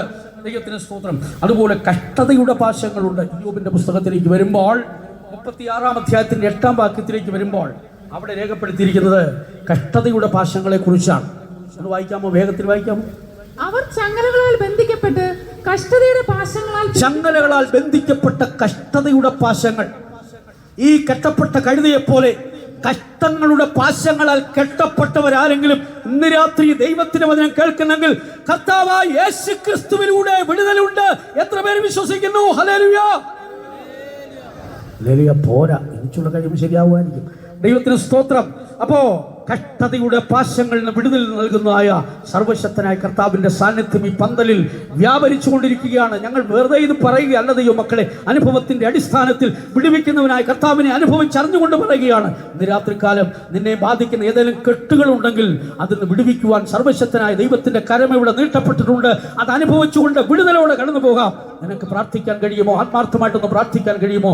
കർത്താവെ, എൻ്റെ അവസ്ഥ മനസ്സിലാക്കുന്ന കർത്താവെ, എൻ്റെ സ്ഥിതികളെ മാറ്റുവാൻ കർത്താവിന് കഴിയുമെന്ന് ഞാൻ വിശ്വസിക്കുന്നു എന്ന് പറഞ്ഞുകൊണ്ട് സമർപ്പിച്ചു കൊടുക്കുമ്പോൾ ദൈവത്തിന്റെ വിടുതലിന്റെ ശക്തി നിന്റെ ശരീരത്തിൽ അനുഭവിക്കാൻ സാധിക്കും. നിന്റെ വ്യക്തിപരമായ ജീവിതത്തിൽ അനുഭവിക്കാൻ സാധിക്കും. ഇത് വെറും സുവിശേഷമല്ല.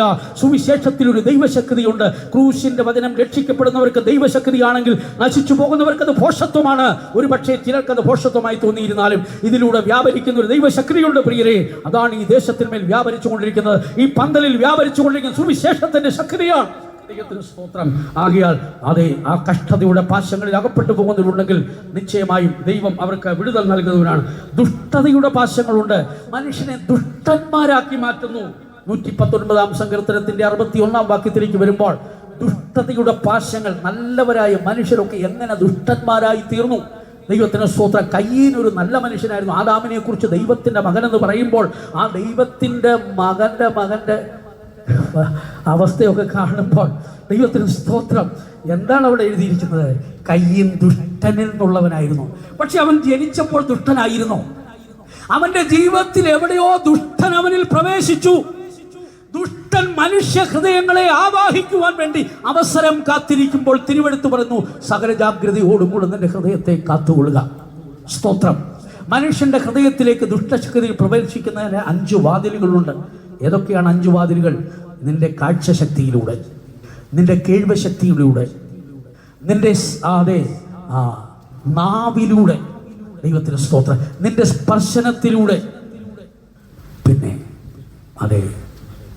ശ്വസനത്തിലൂടെ. പറഞ്ഞപ്പോൾ മനസ്സിലാക്കണം, പഞ്ചേന്ദ്രിയങ്ങളാകുന്ന 5 വാതിലുകൾ. ദുഷ്ടശക്തി മനുഷ്യനെ കീഴ്പ്പെടുത്തുവാൻ അത് ഉപയോഗിക്കുന്നു. പക്ഷേ ഈ വാതിലുകൾ ദൈവത്തിനു വേണ്ടി തുറന്നു കൊടുക്കുമ്പോൾ, ദൈവികമായി നീ അത് ഉപയോഗിക്കാൻ തുടങ്ങുമ്പോൾ നിന്നിൽ ദൈവത്വം വളർന്നു വരുവാനിടയായിത്തീരും. ദൈവത്തിന് സ്തോത്രം. മനുഷ്യൻ ദുഷ്ടശക്തിയാൽ ആയിത്തീരും. പല ദുഷ്പ്രവർത്തികൾ. ഇന്ന് സമാധാനം ഘോഷിക്കുന്നവർ തന്നെ ദുഷ്ടതയെ അടിച്ചു നിരത്തുവാൻ വേണ്ടി പരിശ്രമങ്ങൾ നടത്തുന്നതിന്റെ കാരണമെന്തേ? ദുഷ്ടത വളർന്നുകൊണ്ടിരിക്കുകയാണ്. ഭൂമിയിൽ മനുഷ്യന്റെ ദുഷ്ടത വലിയതെന്ന് കണ്ട ദൈവം ഒരിക്കൽ ഭൂമിയെ ന്യായം വിധിച്ച സംഭവം തിരുവെഴുത്ത് വെളിപ്പെടുത്തുമ്പോൾ ഒരു സത്യം മനസ്സിലാക്കിക്കൊള്ളണം.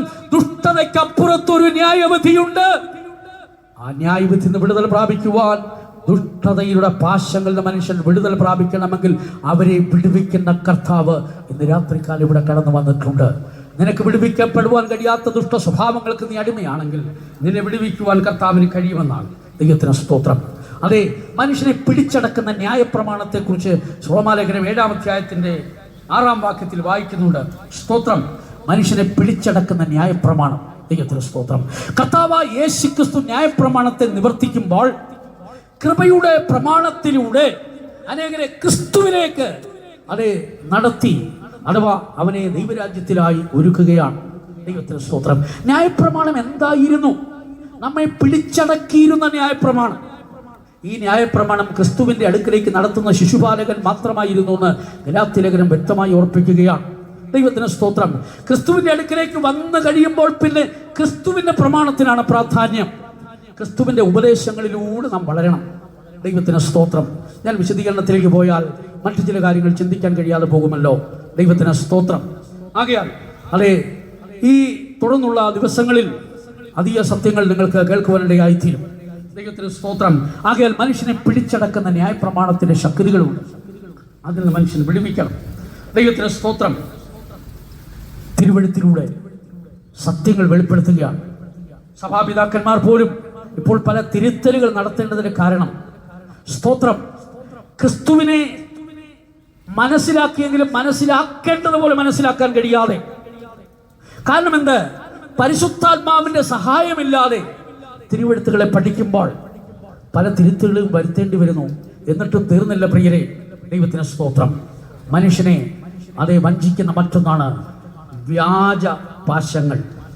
യെശയ്യാപ്രവചനം 5-ാം അധ്യായത്തിന്റെ 18-ാം വാക്യത്തിലേക്ക് വരുമ്പോൾ മനുഷ്യനെ വ്യാജത്തിലേക്ക് നടത്തുന്ന പാശങ്ങൾ, വ്യാജ ഉപദേശങ്ങളാൽ മനുഷ്യനെ വഞ്ചിക്കുന്ന ഒരു ശക്തിയാണ്, ഒരു കയറാണ് തെറ്റായ ഉപദേശങ്ങൾ. ദൈവത്തിന് സ്തോത്രം. പണ്ടൊക്കെ പാടുവാൻ പലതര ഉപദേശങ്ങളഹോ പാലിൽ നിന്ന് മുളയ്ക്കുന്നു, ദൈവത്തിന് ഉപദേശമഹോ പാലിപ്പോൻ ധന്യൻ എന്നൊരു പാട്ടൊക്കെ ഉണ്ട്. ദൈവത്തിന് പട്ടത്തു സഭകളിൽ പാടുന്നതാണ്. ദൈവത്തിന് സ്തോത്രം. അതെ, പലതര ഉപദേശങ്ങൾ പാലിൽ നിന്ന് മുളയ്ക്കുകയാണ്. പക്ഷേ ദൈവത്തിൽ നിന്ന് വരുന്ന സത്യങ്ങളുണ്ട്. ദൈവത്തിന് സ്തോത്രം. അതുകൊണ്ടാണ് വ്യക്തമായി തിരുവെടുത്ത് പറയുന്നത്. എഫേസ്യ ലേഖനം 4-ാം അധ്യായത്തിന് 14-15 വാക്യങ്ങളിലേക്ക് വരുമ്പോൾ നാം ഇനി മനുഷ്യരുടെ ചതിയാലും ഉപായത്താലും തെറ്റിച്ചു കളയുന്ന തന്ത്രങ്ങളാൽ കുടുങ്ങിപ്പോകുവാൻ തക്കവണ്ണം ഉപദേശത്തിന്റെ ഓരോ കാറ്റിനാൽ ആടി ഒലിയുന്ന ശിശുക്കളെ പോലെ ആകാതെ സ്നേഹത്തിൽ സത്യം സംസാരിച്ച് ക്രിസ്തു എന്ന തലയോളം സകലത്തിലും വളരണം. ക്രിസ്തുവെന്ന തലയോളം സകലത്തിലും വളരണമെങ്കിൽ തെറ്റിച്ചു കളയുന്ന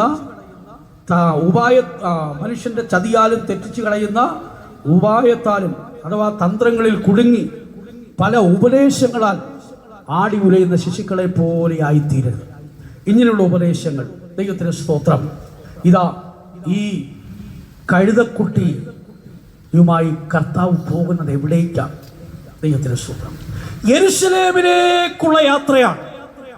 യെരൂശലേമിലേക്ക് പോകുന്ന യാത്രയ്ക്ക് തടസ്സമായി ഇതാ കെട്ടുന്ന ചില കെട്ടുകളുണ്ട്. സ്തോത്രം. ഈ യെരൂശലേമിനെ കുറിച്ച് ചിന്തിക്കുമ്പോൾ ധാരാളം കാര്യങ്ങൾ നമുക്ക് മനസ്സിലാക്കാൻ സാധിക്കും. ഇതൊരു ആത്മീയ യെരൂശലേമായി നമുക്ക് ചിന്തിക്കാൻ കഴിയുമെങ്കിൽ വിശുദ്ധന്മാർക്ക് ഒരുക്കിയിരിക്കുന്ന തേജസ്സേറിയ പട്ടണമാണ്. ദൈവത്തിന് സ്തോത്രം. അത് ദൈവസഭയുടെ പ്രത്യാശയാണ്. ഈ യെരൂശലേമിലേക്ക് നടത്തുവാൻ, വിശുദ്ധന്മാർക്ക് ഒരുക്കിയിരിക്കുന്ന മഹത്വ സിംഹാസനത്തിലേക്ക് നടത്തുവാൻ അവരുടെ കെട്ടുകളിൽ നിന്ന് പൂർണ്ണമായി അഴിക്കപ്പെടേണ്ടിയിരിക്കുന്നു. രോഗത്തിന്റെ കെട്ടുകൾ മാത്രം പോരാ, അതേ ന്യായപ്രമാണത്തിന്റെ കെട്ടുകൾ മാത്രം മാറിയാൽ പോരാ, പലതര ഉപദേശങ്ങളാകുന്ന കെട്ടുകൾ മനുഷ്യൻ ഇന്ന് വലച്ചുകൊണ്ടിരിക്കുന്നു. എന്തുകൊണ്ടാണ് ഇങ്ങനെയൊക്കെ വരുന്നത്? പരിശുദ്ധാത്മാവിന് ശരിയായി പ്രവർത്തിക്കാൻ കഴിയാത്ത നിമിത്തമാണ് ഇങ്ങനെയുള്ള കെട്ടുകളാൽ പല മനുഷ്യർ വലഞ്ഞു പോകുന്നത്. ദൈവത്തിന് സ്തോത്രം. പലതരം ഉപദേശങ്ങളാകുന്ന കെട്ടുകളാൽ വഞ്ചിക്കപ്പെടുന്ന മനുഷ്യർ. സ്തോത്രം.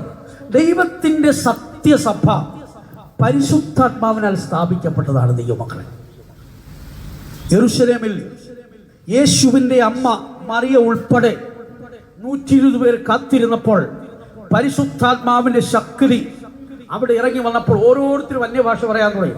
മറിയൊക്കെ ശരിക്കാത്മാവ് എന്ന് അന്യഭാഷ പറഞ്ഞു. നമ്മുടെ ഒരു ഭാഷ പറയുമായിരുന്നു, മറിയ ഞങ്ങളുടെ ഒരു പഴയ വിശ്വാസിയായിരുന്നു പറയുമായിരുന്നു. സത്യമാണ്. ദൈവത്തിന് സ്തോത്രം. ഞങ്ങളുടെ കൂട്ടത്തിൽ ഒരു പഴയ വിശ്വാസിയാണ് മറിയ. ദൈവത്തിന് സ്തോത്രം. അവരാത്മാവിൽ നിന്ന് അന്യഭാഷ പറഞ്ഞ് ദൈവത്തെ സ്തുതിക്കുന്ന കൂട്ടത്തിലായിരുന്നു. അന്ന് പരിശുദ്ധാത്മാ ഭൂമിയിൽ ഇറങ്ങിയപ്പോൾ ദൈവത്തിൻ്റെ സഭ ആരംഭിക്കുകയാണ്. ദൈവത്തിന് സ്തോത്രം. കർത്താവ് രക്ഷിക്കപ്പെടുന്നവരെ ദിനം പ്രതി സഭയോട് ചേർത്ത്, സഭയോട് മനുഷ്യരെ ചേർക്കുന്നത് ആരുമല്ല, പണം കൊടുത്തോ സാഹചര്യങ്ങളിലൂടെയോ വാളുകൊണ്ടൊന്നുമല്ല. പിന്നെയോ ദൈവത്തിന് സ്തോത്രം. അപ്പോസ്തലപ്രവൃത്തി 2-ാം അധ്യായത്തിന്റെ 47 വായിക്കുമ്പോൾ വ്യക്തമായി എഴുതിയിട്ടുണ്ട്, കർത്താവ് രക്ഷിക്കപ്പെടുന്നവരെ ദിനം പ്രതി സഭയോട് ചേർത്ത് കൊണ്ടിരുന്നു. സ്തോത്രം. രക്ഷിക്കപ്പെട്ടുകൊണ്ടിരിക്കുന്നവരുടെ കൂട്ടമാണ് രക്ഷിക്കപ്പെടുന്നവരെന്നാണ് ആ വാക്യം. വേണമെങ്കിൽ വേഗത്തിൽ ഒന്ന് വായിച്ചു. കർത്താവ് രക്ഷിക്കപ്പെടുന്നവർ എന്ന് പറഞ്ഞാൽ ഒരിക്കൽ രക്ഷിക്കപ്പെട്ടു, പിന്നെ രക്ഷിക്കപ്പെട്ടുകൊണ്ടേയിരിക്കുന്നു. പിന്നെ ഒരു അന്ത്യരക്ഷയുണ്ട്. അന്ത്യകാലത്തിൽ വെളിപ്പെടുവാൻ ഒരുങ്ങിയിരിക്കുന്ന രക്ഷയ്ക്ക് വിശ്വാസത്താൽ ദൈവശക്തിയിൽ കാക്കപ്പെടുന്ന നിങ്ങൾക്ക് വേണ്ടി സ്വർഗത്തിൽ സൂക്ഷിച്ചിരിക്കുന്നതും ക്ഷയം മാലിന്യം വാട്ടമില്ലാത്ത അവകാശത്തിന് വേണ്ടി വീണ്ടും ജനിപ്പിച്ചിരിക്കുന്നതാണ്. അന്ത്യകാലത്തിൽ വെളിപ്പെടുന്ന ഒരു രക്ഷയുണ്ട്. ഈ രക്ഷയിലേക്ക് പോകുന്ന പ്രവൃത്തിയാണ് രക്ഷിക്കപ്പെടുക. അഥവാ പുതിയ യെരൂശലേമിനെ ലക്ഷ്യമാക്കി യാത്ര ചെയ്യുന്നവരുടെ കൂട്ടമാണ് ദൈവത്തിന്റെ സഭ എന്ന് പറയുന്നത്. അതൊരു കെട്ടിടമോ ഇല്ലെങ്കിൽ മറ്റൊരു പ്രത്യേക സമൂഹമോ ഒന്നുമല്ല. ദൈവത്തിന് സ്തോത്രം. അതിനെക്കുറിച്ച് ഞാൻ വിശദീകരണത്തിലേക്ക് പോകുന്നില്ല. സ്തോത്രം. സത്യസഭയ്ക്കൊരു മൂലക്കല്ലുണ്ട്, അത് കർത്താവായ യേശു ക്രിസ്തുവാണ്. ദൈവത്തിന് സ്തോത്രം. സത്യസഭയിൽ പിതാവിൻ്റെയും പുത്രൻ്റെയും പരിശുദ്ധാത്മാവിൻ്റെയും നാമത്തിലുള്ള മുഴുകൽ സ്നാനമുണ്ട്. സത്യസഭയിൽ ആത്മാവിൻ്റെ ശുശ്രൂഷയുണ്ട്. സത്യസഭയെ നടത്തുന്ന ശുശ്രൂഷകർ പരിശുദ്ധാത്മാവിനെ പ്രാപിച്ച് അന്യഭാഷ സംസാരിക്കുന്നവരായിരിക്കണം. ഞങ്ങളെ കേൾക്കുന്ന പ്രിയരെ, നിങ്ങൾ ഉൾപ്പെട്ടു നിൽക്കുന്ന സഭയിലുള്ള ശുശ്രൂഷകർ അന്യഭാഷ സംസാരിക്കുന്നവരാണോ? അഭിഷേകമുണ്ടോ? തേജസ്സിന്റെ ശുശ്രൂഷയുണ്ടോ? ഒരാൾ പറഞ്ഞ അന്യഭാഷ ഞങ്ങൾക്കൊന്നും മനസ്സിലാകുന്നില്ല. അത് അന്യഭാഷയാകൊണ്ടാ മനസ്സിലാകാത്തത്. മനസ്സിലാകുമെങ്കിൽ പിന്നെ അന്യഭാഷ എന്ന് പേര് പറയുമോ? ആരെങ്കിലും അങ്ങനെ പറയുമോ? ആ പദം തന്നെ തെറ്റല്ലേ? മനസ്സിലാകാത്തത് കൊണ്ടാണ് അന്യഭാഷ എന്ന് പറയുന്നത്. ദൈവത്തിന് സ്തോത്രം. തിരുവെഴുത്ത് വ്യക്തമായി പറയുന്നു, ആത്മാവിൽ മർമ്മങ്ങൾ സംസാരിക്കുന്നു, ആരും തിരിച്ചറിയുന്നില്ല. പക്ഷെ എന്താണ് നടക്കുന്നത്? അന്യഭാഷ സംസാരിക്കുമ്പോൾ നിനക്കൊന്നും മനസ്സിലാകുന്നില്ലെന്ന് പറഞ്ഞാൽ എന്താണ് അതിൽ നടക്കുന്നത്? ഒരു കാര്യം നടക്കുന്നുണ്ട്. അന്യഭാഷ സംസാരിക്കാൻ തുടങ്ങിയപ്പോൾ ക്രിസ്തുവിന് വേണ്ടി ജീവിക്കണമെന്നുള്ള താല്പര്യമുണ്ടായി, ആത്മീയവർദ്ധനയുണ്ടായി, പ്രാർത്ഥിക്കാൻ പ്രേരണയുണ്ടായി, ബൈബിൾ വായിക്കാൻ പ്രേരണയുണ്ടായി, സത്യത്തിലേക്ക് പോകണമെന്നുള്ള ആ താല്പര്യമുണ്ടായി. ഇന്ന് രാത്രിവേളയിൽ ആരും തിരിച്ചറിയാതെ അന്യഭാഷ പറഞ്ഞിട്ടുണ്ടെങ്കിലും അവരിലൊരു പ്രവൃത്തി നടന്നുകൊണ്ടിരിക്കുകയായിരുന്നു. ദൈവിക ബന്ധം വളർന്നുകൊണ്ടിരുന്നു, വിശ്വാസം വർദ്ധിച്ചു, ദൈവത്തോട് അടുക്കുവാൻ ഇടയായിത്തീർന്നു. അന്യഭാഷയുടെ അർത്ഥം ഇതൊക്കെയാണ് ദൈവമക്കളെ. ബാക്കി അർത്ഥം നിത്യതയിൽ കാണാം. ദൈവത്തിന് സ്തോത്രം. ഞാനതിനെക്കുറിച്ച് പിന്നെയും വിശദീകരണത്തിലേക്ക് പോകുന്നില്ല. പരിശുദ്ധാത്മാവിനാലാണ് ദൈവത്തിന്റെ സഭ പണിയുന്നത്. ക്രിസ്തുയേശു മൂലക്കല്ലായിരിക്കെ അപ്പോസ്തലന്മാർ പ്രവാചകന്മാരുടെ അടിസ്ഥാനത്തിന്മേൽ ഇതാ ദൈവത്തിന്റെ സഭ പണിയുന്നു. ഒരു കെട്ടിടം പണിയുന്നത് പോലെ പണിയുന്നു. അവിടെ പറയുന്നത് ആത്മാവിനാൽ ഒന്നിക്കുന്നു, പല വിധത്തിലുള്ള മനുഷ്യരെ ഒന്നാക്കി മാറ്റുന്നു. ലോകത്തിലെ സകല മനുഷ്യരെയും ഒന്നാക്കാൻ കഴിയുന്ന ഒരു ശുശ്രൂഷ, അതാണ് നിരപ്പിന്റെ ശുശ്രൂഷ. വ്യക്തികളെ ഭാഷയുടെ അടിസ്ഥാനത്തിലോ പിന്നെ സമ്പത്തിന്റെ അടിസ്ഥാനത്തിലോ വിദ്യാഭ്യാസത്തിന്റെ അടിസ്ഥാനത്തിലോ കാസ്റ്റിന്റെ അടിസ്ഥാനത്തിലോ അങ്ങനെ വേർതിരിക്കുന്നെങ്കിൽ സഭയുമായിട്ട് അവർക്കൊരു ബന്ധവുമില്ല. സഭയെക്കുറിച്ചുള്ള ദർശനം നഷ്ടപ്പെട്ടു പോയവരാണ്. അവരെ ജാതികളെന്നാണ് ബൈബിൾ വെളിപ്പെടുത്തുന്നത്. ദൈവത്തിന് സ്തോത്രം. ഞാൻ മുൻപ് പറഞ്ഞിട്ടുണ്ടോ എന്ന് എനിക്ക് ഓർക്കുന്നില്ല. നമ്മുടെ ഒരു പാസ്റ്റർ ഒരിക്കൽ സ്തോത്രം ഞാൻ പറഞ്ഞെന്നാണ് എനിക്ക് തോന്നുന്നത്. ദൈവത്തിന് സ്തോത്രം. മധുര കൺവെൻഷൻ നടക്കുമ്പോൾ പാസ്റ്റർ ഡോൺ ആ കൺവെൻഷനായിട്ട് വന്നപ്പോൾ ആ ഫെയ്ത്ത് ഹോമിൻ്റെ മുറ്റത്തൊരു താത്ത ഇരിപ്പുണ്ട്. വളരെ കരിപോലെ കറുത്ത്, നല്ല വസ്ത്രങ്ങളൊന്നുമില്ല, ഒരു മുഷിഞ്ഞ വസ്ത്രവും ധരിച്ചുകൊണ്ട് ഇരിക്കുമ്പോൾ പാസ്റ്റർ ഡോൺ ആരാണ്? ഒരു വെള്ളക്കാരനാണ്. ഓടി വന്ന് ഈ മനുഷ്യനെ കെട്ടി അങ്ങ് പിടിച്ചിട്ട് പറഞ്ഞു, ഇതെൻ്റെ ബ്രദറാണ്. ദൈവത്തിന് സ്തോത്രം. ഇതാണ് നിരപ്പിന്റെ ശുശ്രൂഷയിൽ വെളിപ്പെടുന്ന സത്യം. ദൈവത്തിന് സ്തോത്രം. ലോകത്തിലെ സകല മനുഷ്യരെയും പരിശുദ്ധാത്മാവിനാൽ ഒന്നിപ്പിക്കണം. വെറുതെ ഒന്നിപ്പിക്കാൻ തുടങ്ങിയാൽ ഒന്നാവത്തില്ല. ദൈവത്തിന് സ്തോത്രം. പരിശുദ്ധാത്മാവ് ശരിയായി വർക്ക് ചെയ്തെങ്കിലേ അത് ഒന്നാകാൻ പറ്റൂ. ദൈവത്തിന് സ്തോത്രം.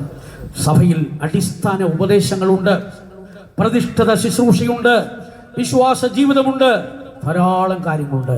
ഞാൻ വിശദീകരണത്തിലേക്ക് പോകുന്നില്ല. ദൈവത്തിന് സ്തോത്രം. അതെ, വ്യാജോപദേശങ്ങളാൽ ഭക്തരെ അനേകരെ വീഴ്ചകൊണ്ടിരിക്കുന്ന ഒരു കാലഘട്ടത്തിൽ സത്യത്തെ പിൻപറ്റേണ്ടത് നിന്റെ ചുമതലയാണ്. ബൈബിൾ വ്യക്തമായി സത്യം വെളിപ്പെടുത്തുന്നു. ക്രിസ്തുയേശു മൂലക്കല്ലായിരിക്കുന്ന അപ്പോസ്തലന്മാർ പ്രവാചകന്മാരുടെ അടിസ്ഥാന കല്ലുകളായിരിക്കുന്ന ആ സഭയിലാണോ നീ ആരാധിക്കുന്നത്?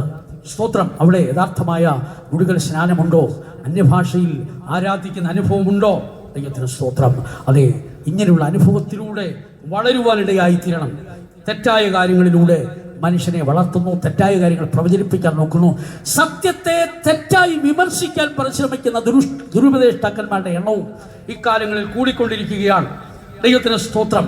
അതെ, ഒരിക്കലും ഒരാൾ പറഞ്ഞ് TPMമാര് മുകളിൽ പറയുന്നത് മുഴുവൻ അങ്ങ് അനുസരിക്കുന്നവരാണ്. ദൈവത്തിന് സ്തോത്രം. അവർ പറയുന്നത് മുഴുവൻ അതുപോലെ അനുസരിക്കുക. ഇതാ ഇയാൾക്ക് സഹിക്കാൻ വയ്യാതെ. ദൈവത്തിന് സ്തോത്രം. കാര്യം ഇവർക്ക് അങ്ങനെ അനുസരിപ്പിക്കാൻ പറ്റുന്നില്ല. ദൈവത്തിന് സ്തോത്രം. അതെ, ആ അനുസരണത്തിന്റെ ശുശ്രൂഷയാണ് യേശു വെളിപ്പെടുത്തിയത്. ക്രൂശിലെ മരണത്തോളം മരിക്കേണ്ടി വന്നാലും അനുസരിക്കുക. അതാണ് യേശു കാണിച്ചു തന്ന മാതൃക. ഇന്ന് അനുസരണത്തെ വിമർശിക്കുന്നവരുണ്ടെങ്കിൽ നിശ്ചയമായും യേശുവിന്റെ മാർഗത്തെ വിമർശിക്കുമായിരുന്നു. തീർച്ചയായിട്ടും. ദൈവത്തിന് സ്തോത്രം. ചില പറയുന്നത് അവർക്കൊന്നും വിദ്യാഭ്യാസം ഒന്നും ഇല്ലെന്നേ. അവർ മോളിൽ പറയുന്നവർ എന്ത് കേട്ടാലും അവിടെ അനുസരിച്ചോളൂ. വിദ്യാഭ്യാസം അറിവൊന്നുമില്ല, പറയുന്ന മുഴുവൻ കേട്ടോളൂ. ദൈവത്തിന് സ്തോത്രം. ബ്രിട്ടീഷ് റോയൽ ആർമിയുടെ ക്യാപ്റ്റനായ ഡോക്ടർ മേനോൻ ആയിരുന്നു. ഒരു വലിയ ധനികനും പണ്ഡിതനുമായിരുന്നു. 4 മെഡിക്കൽ കോളേജിൽ പ്രൊഫസറായിരുന്ന ഡോക്ടർ കല്യാണി, കൊടുങ്ങല്ലൂർ തമ്പുരാന്റെ കൊച്ചുമകൾ, സാധാരണക്കാരിയായിരുന്നു. ഫൗണ്ടേഷൻ എഞ്ചിനീയറിംഗിൽ ഇക്വേഷൻ കണ്ടുപിടിച്ച ഡോക്ടർ KG ജോർജ്, ഇവരൊക്കെ നമ്മുടെ ശുശ്രൂഷകരായിരുന്നു. ഒന്നും അറിയാതെ പൊട്ടന്മാരായി വന്നവരാണെന്നാണ് ചിന്തിക്കുന്നത്. കഴിഞ്ഞ വർഷം എത്രയോ ഡോക്ടേഴ്സ് ഇറങ്ങി, എഞ്ചിനീയേഴ്സ് ഇറങ്ങി. ഇവിടെ ഇരിക്കുന്നവർക്ക് തന്നെ എത്ര വിദ്യാഭ്യാസമുള്ളവരാണ്. വിദ്യാഭ്യാസം ഇല്ലാഞ്ഞിട്ടോ, ചിന്തിക്കാൻ കഴിയാഞ്ഞിട്ടോ, തലച്ചോറ് വികസിക്കാഞ്ഞിട്ടൊന്നുമല്ല, ശരിയായി വ്യാഖ്യാനിക്കുന്ന കൂട്ടത്തിലായിരുന്നു ഞാനും. ദൈവത്തിന് സ്തോത്രം. കർത്താവ് കാണിച്ചു തന്നിട്ട് പോലും വിശ്വസിക്കാത്ത ആളായിരുന്നു. തോമസിന്റെ ചേട്ടനായിരുന്നു ഞാൻ. ദൈവത്തിന് സ്തോത്രം. എന്ന് പറഞ്ഞാൽ ആ വിശ്വാസത്തിന്റെ കൂടായിരുന്നു. ഒന്നിലും വിശ്വസിക്കാത്ത മനുഷ്യനായിരുന്നു. എങ്കിലും സ്തോത്രം, അങ്ങനെ അന്വേഷിച്ചു പോയപ്പോൾ അതേ ഇതിനപ്പുറത്തൊന്നുമില്ല എന്ന് ദൈവം തന്നെ വെളിപ്പെടുത്തുകയും അനുഭവത്തിന്റെ അടിസ്ഥാനത്തിൽ ഉറപ്പിക്കുകയും ചെയ്തതിന് ശേഷമാണ് ഇതിനെ സ്വീകരിപ്പാൻ തിരഞ്ഞെടുക്കുവാനിടയായിത്തീർന്നത്. കർത്താവിൽ പ്രിയരെ, ഞാൻ അധികം വിഷയങ്ങളിലേക്ക് ഇനി പോകുന്നില്ല. ഒരു കൺക്ലൂഷനിലേക്ക് വരാൻ പോവുകയാണ്. ദൈവത്തിന് സ്തോത്രം. ഇതാ, വ്യാജ പാശങ്ങൾ നിന്നെ ബന്ധിച്ചു കളയരുത്. സ്തോത്രം. ഒടുവിലായി ഈ പ്രവചനത്തിന്റെ അന്ത്യഘട്ടത്തിലേക്ക് വരുമ്പോൾ കർത്താവായ യേശു ക്രിസ്തു യെരൂശലേമിലേക്ക് പ്രവേശിക്കുന്ന ഒരു രാജകീയ പ്രവേശനം ഇനിയുമുണ്ട്. കർത്താവായ യേശു ക്രിസ്തുവിന്റെ പ്രത്യക്ഷതയ്ക്ക് 3 പ്രധാന ഭാഗങ്ങളുണ്ട്. ദൈവത്തിന് സ്തോത്രം. കർത്താവായ യേശു ക്രിസ്തുവിന്റെ പ്രത്യക്ഷതയ്ക്ക് 3 ആമുഖങ്ങളുണ്ടെന്നൊക്കെ ഒരുപക്ഷെ നിങ്ങൾ കേട്ടിട്ടുണ്ടായിരിക്കും. ഉപദേശ പുസ്തകങ്ങളൊക്കെ വാങ്ങിച്ചൊന്ന് പഠിക്കണം കേട്ടോ. സ്തോത്രം. വലിയ വിലയൊന്നുമില്ല, 999 രൂപയൊന്നുമല്ല. സ്തോത്രം. മിതമായ വിലയ്ക്ക് നമ്മുടെ ഉപദേശ പുസ്തകങ്ങൾ കിട്ടും. എൻ്റെ അഭിപ്രായത്തിൽ എല്ലാ വിശ്വാസികളും ഇത് പഠിച്ചാൽ ഞങ്ങൾക്ക് പ്രസംഗിക്കാൻ എളുപ്പമുണ്ട്. നിങ്ങൾക്ക് കേട്ട് പെട്ടെന്ന് മനസ്സിലാക്കാൻ എളുപ്പമാണ്. ദൈവത്തിന് സ്തോത്രം. ഇല്ലെങ്കിൽ ഞങ്ങൾ അതുപോലെ പറഞ്ഞാൽ നിങ്ങൾക്ക് പുതിയ വിഷയം പോലെ തോന്നും. ദൈവത്തിന് സ്തോത്രം. കർത്താവായ യേശു ക്രിസ്തുവിന്റെ വീണ്ടും വരവിന് പല ഭാഗങ്ങളുണ്ട്. ഒന്നാമത് രഹസ്യവരവ്, ഇല്ലെങ്കിൽ വീണ്ടും വരവ്, അല്ലെങ്കിൽ സഭയുടെ ഉൽപ്രാവണം, രണ്ടാം വരവ് എന്നൊക്കെ അതിന് പേരുണ്ട്. കർത്താവായ യേശു ക്രിസ്തുവിന്റെ വിശുദ്ധന്മാർക്ക് വേണ്ടിയുള്ള വെളിപ്പെടലിന് രണ്ടാം വരവ്, രഹസ്യവരവ്, വീണ്ടും വരവ്, മേഘപ്രത്യക്ഷത, സഭയുടെ ഉൽപ്രാവണം എന്നൊക്കെ പറയും. 1 തെസ്സലോനിക്കർ 4-ാം അധ്യായത്തിന്റെ 16-ാം വാക്യത്തിൽ ആകാശത്തിൽ കർത്താവിനെ എതിരേൽപ്പാൻ മേഘങ്ങളിൽ എടുക്കപ്പെടുമെന്നുള്ളതായ ആ പ്രത്യക്ഷത. സ്തോത്രം. അതിനെ കർത്താവിന്റെ വരവ് കള്ളനെ പോലെ എന്നാണ്. ഒരാൾ പറഞ്ഞ കർത്താവ് കള്ളനെന്നാണ് പറഞ്ഞത്. കള്ളനെന്നല്ല, പിന്നെ കള്ളനെ പോലെ എന്നാണ്. ദൈവത്തിന് സ്തോത്രം. ഇപ്പൊ കള്ളന് വേണ്ടി പള്ളി ഉണ്ടാക്കിക്കൊണ്ടിരിക്കുന്ന സമയമായി ഇപ്പം. ദൈവത്തിന് സ്തോത്രം. അപ്പോൾ കർത്താവിനെ കള്ളനായിട്ട് ചിത്രീകരിക്കുന്നതിന് ചിലപ്പോൾ തെറ്റില്ല ചിലർ. ദൈവത്തിന് സ്തോത്രം. അപ്പോൾ ചിലർ ചോദിക്കാറുണ്ട്, കള്ളൻ സ്നാനപ്പെട്ടോ? നമ്മളൊരു ഭാഷ പറയും, ചിലർ അങ്ങനെയുള്ളവരെ കൂട്ടു വിളിക്കത്തുള്ളൂ. ദൈവത്തിന് സ്തോത്രം. ആ 2 കള്ളന്മാരുടെ ഇടയിലുള്ള യേശു സ്നാനപ്പെട്ടോ എന്ന് നോക്കുകയില്ല. അപ്പുറത്തും ഇപ്പുറത്തുള്ള കള്ളനെയാണ് അവർ കണ്ടത്. ദൈവത്തിന് സ്തോത്രം. അപ്പോൾ കർത്താവായ യേശു ക്രിസ്തുവിന്റെ വരവ് കള്ളനെ പോലെ. 1 തെസ്സലോനിക്കർ 5-ാം അധ്യായത്തിന് 2-ാം വാക്യം വായിക്കുമ്പോൾ, ആ നാൾ കള്ളനെന്ന പോലെ നിങ്ങളെ പിടിക്കാതിരിപ്പാൻ നിങ്ങൾ സൂക്ഷിക്കണം. ദൈവത്തിന് സ്തോത്രം. കള്ളനെ പോലെ. ആർക്കാണ് യേശുവിന്റെ വരവ് കള്ളനെ പോലെ? ഒരു വാക്യം വായിക്കാം. വെളിപ്പാട് പുസ്തകം 3-ാം അധ്യായത്തിന്റെ 3-ാം വാക്യം. വെളിപ്പാട് 3:3. ആകയാൽ നീ പ്രാപിക്കുകയും കേൾക്കുകയും ചെയ്തത് എങ്ങനെയെന്ന് ഓർത്ത് അത് കാത്തുകൊള്ളുകയും മാനസാന്തരപ്പെടുകയും ചെയ്യുക. നീ ഉണരാതിരുന്നാൽ ഞാൻ കള്ളനെ പോലെ വരും. ഉണർവ് നഷ്ടപ്പെട്ടവർ അറിയത്തില്ല യേശു വന്നേ. ഉണർത്തപ്പെട്ട അനുഭവം. ഈ ഉണർവ് എന്നൊക്കെ പറഞ്ഞാൽ എന്താ? സ്പീഡിൽ കൈയടിക്കുന്ന ആൾ ഉണർവ് വെച്ചാൽ അങ്ങനെയാണ് വിചാരിക്കുന്നത്. സ്പീഡിൽ കൈയടിക്കും, തുള്ളി മേലോട്ട് പോകും. പക്ഷേ ജീവിതത്തിൽ ഇന്നുവരെയും പാപത്തെക്കുറിച്ചൊരു അനുതാപമില്ല. ജീവിതത്തിൽ തെറ്റ് ചെയ്താൽ അതിന് മനസ്താവുമില്ല. ഇതാണ് ഉണർവ്. ശരിയായ ഉണർവ് എന്ന് പറഞ്ഞാൽ ഉത്ബോധമുണ്ടാകണം. പാസ്റ്റർ ഫിലിപ്പ് ചാണ്ടപ്പോൾ അതിനൊരു എക്സാമ്പിൾ പറഞ്ഞത്, ഉണർത്തപ്പെട്ട ഒരു മനുഷ്യന്റെ ഹൃദയം കണ്ണിന്റെ കൃഷ്ണമണി പോലെ ആയിരിക്കുമെന്നാണ്. കണ്ണിന്റെ കൃഷ്ണമണിയിൽ ഒരു പൊടി വീണാൽ അത് അടങ്ങിയിരിക്കില്ല, അത് എടുത്തു കളയുന്നവരെ അസ്വസ്ഥമായിരിക്കും. ഉണർത്തപ്പെട്ട മനുഷ്യന്റെ ജീവിതത്തിൽ ഒരു തെറ്റ് വന്നാൽ പരിഹരിക്കുന്നവരെ അവർക്ക് സ്വസ്ഥത ഉണ്ടാകില്ല. അതാണ് ഉണർവിന്റെ ലക്ഷണം എന്ന് പറയുന്നത്. ഇതൊന്നുമില്ലാതെ സ്പീഡിൽ കൈയടിച്ചാൽ ഉണർവാകുമോ? ദൈവത്തിന് സ്തോത്രം. ആകയാൽ അത് ശരിയായ ഉണർവിലേക്ക് മനുഷ്യൻ വളർന്നു വരണം. കുറ്റബോധം ഉണ്ടാകണം. നീ ഉണരാതിരുന്നാൽ ഞാൻ കള്ളനെ പോലെ വരും. ദൈവത്തിന് സ്തോത്രം. ആകെ യേശുവിന്റെ വരവ് കള്ളനെ പോലെ. ഒരു കൂട്ടർക്കായിരുന്നാൽ ഒരു കൂട്ടർക്ക് മണവാളനെ പോലെ. എങ്കിലും പൊതുവെ അതിന് രഹസ്യവരവെന്ന് പറയും. രണ്ടാമത് കർത്താവിന്റെ വരവിന്റെ അടുത്ത ഭാഗമുണ്ട്. അതാണ് വലുതും പ്രസിദ്ധവുമായ നാൾ. അപ്പോസ്തലപ്രവൃത്തി 2-ാം അധ്യായത്തിന്റെ 20-ാം വാക്യം വായിക്കുമ്പോൾ അവിടെ എഴുതിയിട്ടുണ്ട്, കർത്താവിന്റെ വലുതും പ്രസിദ്ധവുമായ നാൾ വരും മുൻപേ സൂര്യൻ ഇരുണ്ടുപോകും, ചന്ദ്രൻ രക്തമായി തീരും. അതായത് ക്രിസ്തുവിന്റെ വരവിന് ശേഷം ഈ ഭൂമിയിൽ 7 വർഷം പീഡാകാലമുണ്ട്. ആ പീഡാകാലത്തിന്റെ മധ്യത്തിൽ കർത്താവായ യേശു ക്രിസ്തു വെളിപ്പെടും. വെളിപ്പാട് 1-ാം അധ്യായത്തിന്റെ 7-ാം വാക്യം വായിക്കുമ്പോൾ ഏത് കണ്ണും അവനെ കുത്തി തുളച്ചവനൊക്കെ അവനെ കാണുമെന്നാണ് ഈ വിഷയത്തെക്കുറിച്ച് മത്തായി 24:30, മർക്കോസ് 13:26, ലൂക്കോസ് 21:27 ഈ വാക്യങ്ങളിലൊക്കെ കർത്താവിന്റെ രണ്ടാം വരവിന്റെ 2-ാം ഭാഗത്തെക്കുറിച്ച് രേഖപ്പെടുത്തിയിട്ടുണ്ട്. അല്ലെങ്കിൽ വലുതും പ്രസിദ്ധവുമായ നാളിനെ കുറിച്ച് രേഖപ്പെടുത്തിയിട്ടുണ്ട്. കർത്താവിന്റെ പ്രത്യക്ഷതയുടെ അടുത്ത ഭാഗം എന്ന് പറയുന്നത് കർത്താവിന്റെ ഒലിവുമല പ്രത്യക്ഷതയാണ്. ദൈവത്തിന്റെ സ്തോത്രം. പ്രത്യക്ഷതയുടെ 3-ാം ഭാഗമാണ്. ദൈവത്തിന്റെ സ്തോത്രം. കർത്താവിന്റെ ഒലിവുമലയിലെ പ്രത്യക്ഷത. കർത്താവായ യേശു ക്രിസ്തു തന്റെ 3.5 വർഷ ശുശ്രൂഷാകാലത്തിന്റെ ഒടുവിൽ ക്രൂശിൽ മരിച്ചുയർത്തെഴുന്നേറ്റ്, മരണപാതാളങ്ങളെ ഉയർത്തെഴുന്നേറ്റു എന്ന 40 ദിനങ്ങൾ ലോകത്തിൽ അനേകർക്ക് പ്രത്യക്ഷനായി. 500 പേർ ഒന്നിച്ചിരിക്കുമ്പോൾ അവിടെ പ്രത്യക്ഷനായി. ശിഷ്യന്മാർ പലരും കൂടിയിരിക്കുമ്പോൾ പ്രത്യക്ഷനായി. അങ്ങനെ വിവിധ നിലകളിൽ 40 ദിവസം യേശുക്രിസ്തു ഉയർത്തെഴുന്നേറ്റു എന്ന് ലോകത്തിന് തെളിയിച്ചുകൊണ്ടേയിരുന്നു. ദൈവത്തിന് സ്തോത്രം. അങ്ങനെ ലോകത്തിന് തെളിയിച്ചു കൊടുത്തതിന് ശേഷമായിട്ട് ഒരിക്കൽ എമ്മൗസിലേക്ക് പോയതായ ആ സഹോദരങ്ങൾ യേശുക്രിസ്തുവിന്റെ 11 ശിഷ്യന്മാർ ഒന്നിച്ചു കൂടിയിരിക്കുമ്പോൾ അവരുടെ അടുക്കിലേക്ക് വന്നിട്ട് കർത്താവ് അവർക്ക് പ്രത്യക്ഷപ്പെട്ട വിവരങ്ങളൊക്കെ രേഖപ്പെടുത്തിയപ്പോൾ ഈ 11 പേരുടെ അടുക്കൽ വീണ്ടും കർത്താവ് പ്രത്യക്ഷപ്പെട്ടിട്ട് ഇവരെയും കൂട്ടി ബെഥാന്യോളം ചെന്നിട്ട് അവിടെ ആ ബെഥാന്യയിൽ കാണപ്പെടുന്ന ബെഥാന്യയുടെ സമീപത്ത് കാണുന്ന ഒരു മലയിൽ കയറി കർത്താവ് രാവും പകരം പ്രാർത്ഥിച്ചതായ ആ മലയിൽ, ആ പ്രാർത്ഥനാ മലയിൽ കയറി കർത്താവ് യേശുക്രിസ്തു ശിഷ്യഗണങ്ങളെ കൈ ഉയർത്തി അനുഗ്രഹിച്ചിട്ട് പെട്ടെന്ന് തൻ്റെ പാദങ്ങൾ ഉയർന്നു. അവരുടെ കാഴ്ചയ്ക്ക് അവൻ മറഞ്ഞു. സ്തോത്രം. അതാ ഒരു മേഘം വന്നവരെ അവനെ മൂടി. പെട്ടെന്ന് 2 ദൈവപുരുഷന്മാർ അവിടെ പ്രത്യക്ഷപ്പെട്ടു. അതെ, ആകാശത്തെ കുറ്റി നോക്കി നിൽക്കുന്ന സഹോദരങ്ങളെ നോക്കി പറയുകയാണ്, ഗലീല പുരുഷന്മാരെ, നിങ്ങൾ ആകാശത്തേക്ക് നോക്കി നിൽക്കുന്നത് എന്ത്? നിങ്ങളെ വിട്ട് സ്വർഗാരോഹണം ചെയ്ത യേശു പോയതുപോലെ വീണ്ടും വരും എന്ന് പറഞ്ഞാൽ ഒരു മലയിൽ യേശു ഇനിയും നല്ല പാലങ്ങൾ പതിക്കുമെന്ന് അന്ന് പറഞ്ഞതാണ്. അതാണ് തിരുവെഴുത്തിൽ പറയുന്ന സക്കറിയ പ്രവചനം 14-ാം അധ്യായത്തിന്റെ 4-ാം വാക്യത്തിൽ എഴുതിയിരിക്കുന്ന സത്യങ്ങൾ അതുപോലെ നിറവേറുകയാണ്. അന്നാളിൽ അവന്റെ കാലുകൾ യെരുശലേമിനെതിരെയുള്ള യെരുശലേമിനെതിരെ കിഴക്കുള്ള ഒരു മലയിൽ അവന്റെ പാദങ്ങൾ നിൽക്കും. ഒരു മല കിഴക്ക് പടിഞ്ഞാറായി 2ആയി വിഭാഗിക്കപ്പെടും. ഒരു വലിയ പിളർപ്പുണ്ടാകും. അവിടെ ഒരു താഴ്വര ഉണ്ടാകും. ഈ സത്യങ്ങളെല്ലാം അവിടെ രേഖപ്പെടുത്തിയിട്ടുണ്ട്. ദൈവത്തിന് സ്തോത്രം. ആ സമയത്ത് കർത്താവായ യേശുക്രിസ്തുവിന്റെ ഒരു മല പ്രത്യക്ഷയിലൂടെ സർവ്വഭൂമിക്കും രാജാവായി തീരുന്ന ഒരു പ്രവൃത്തിയുണ്ട്. അഥവാ 1000 ആണ്ട് വാഴ്ച ഭൂമിയിൽ സ്ഥാപിക്കപ്പെടും. എന്നാൽ അതിന് മുൻപ് ചില കാര്യങ്ങൾ നടക്കാൻ പോവുകയാണ്. ദൈവത്തിന് സ്തോത്രം.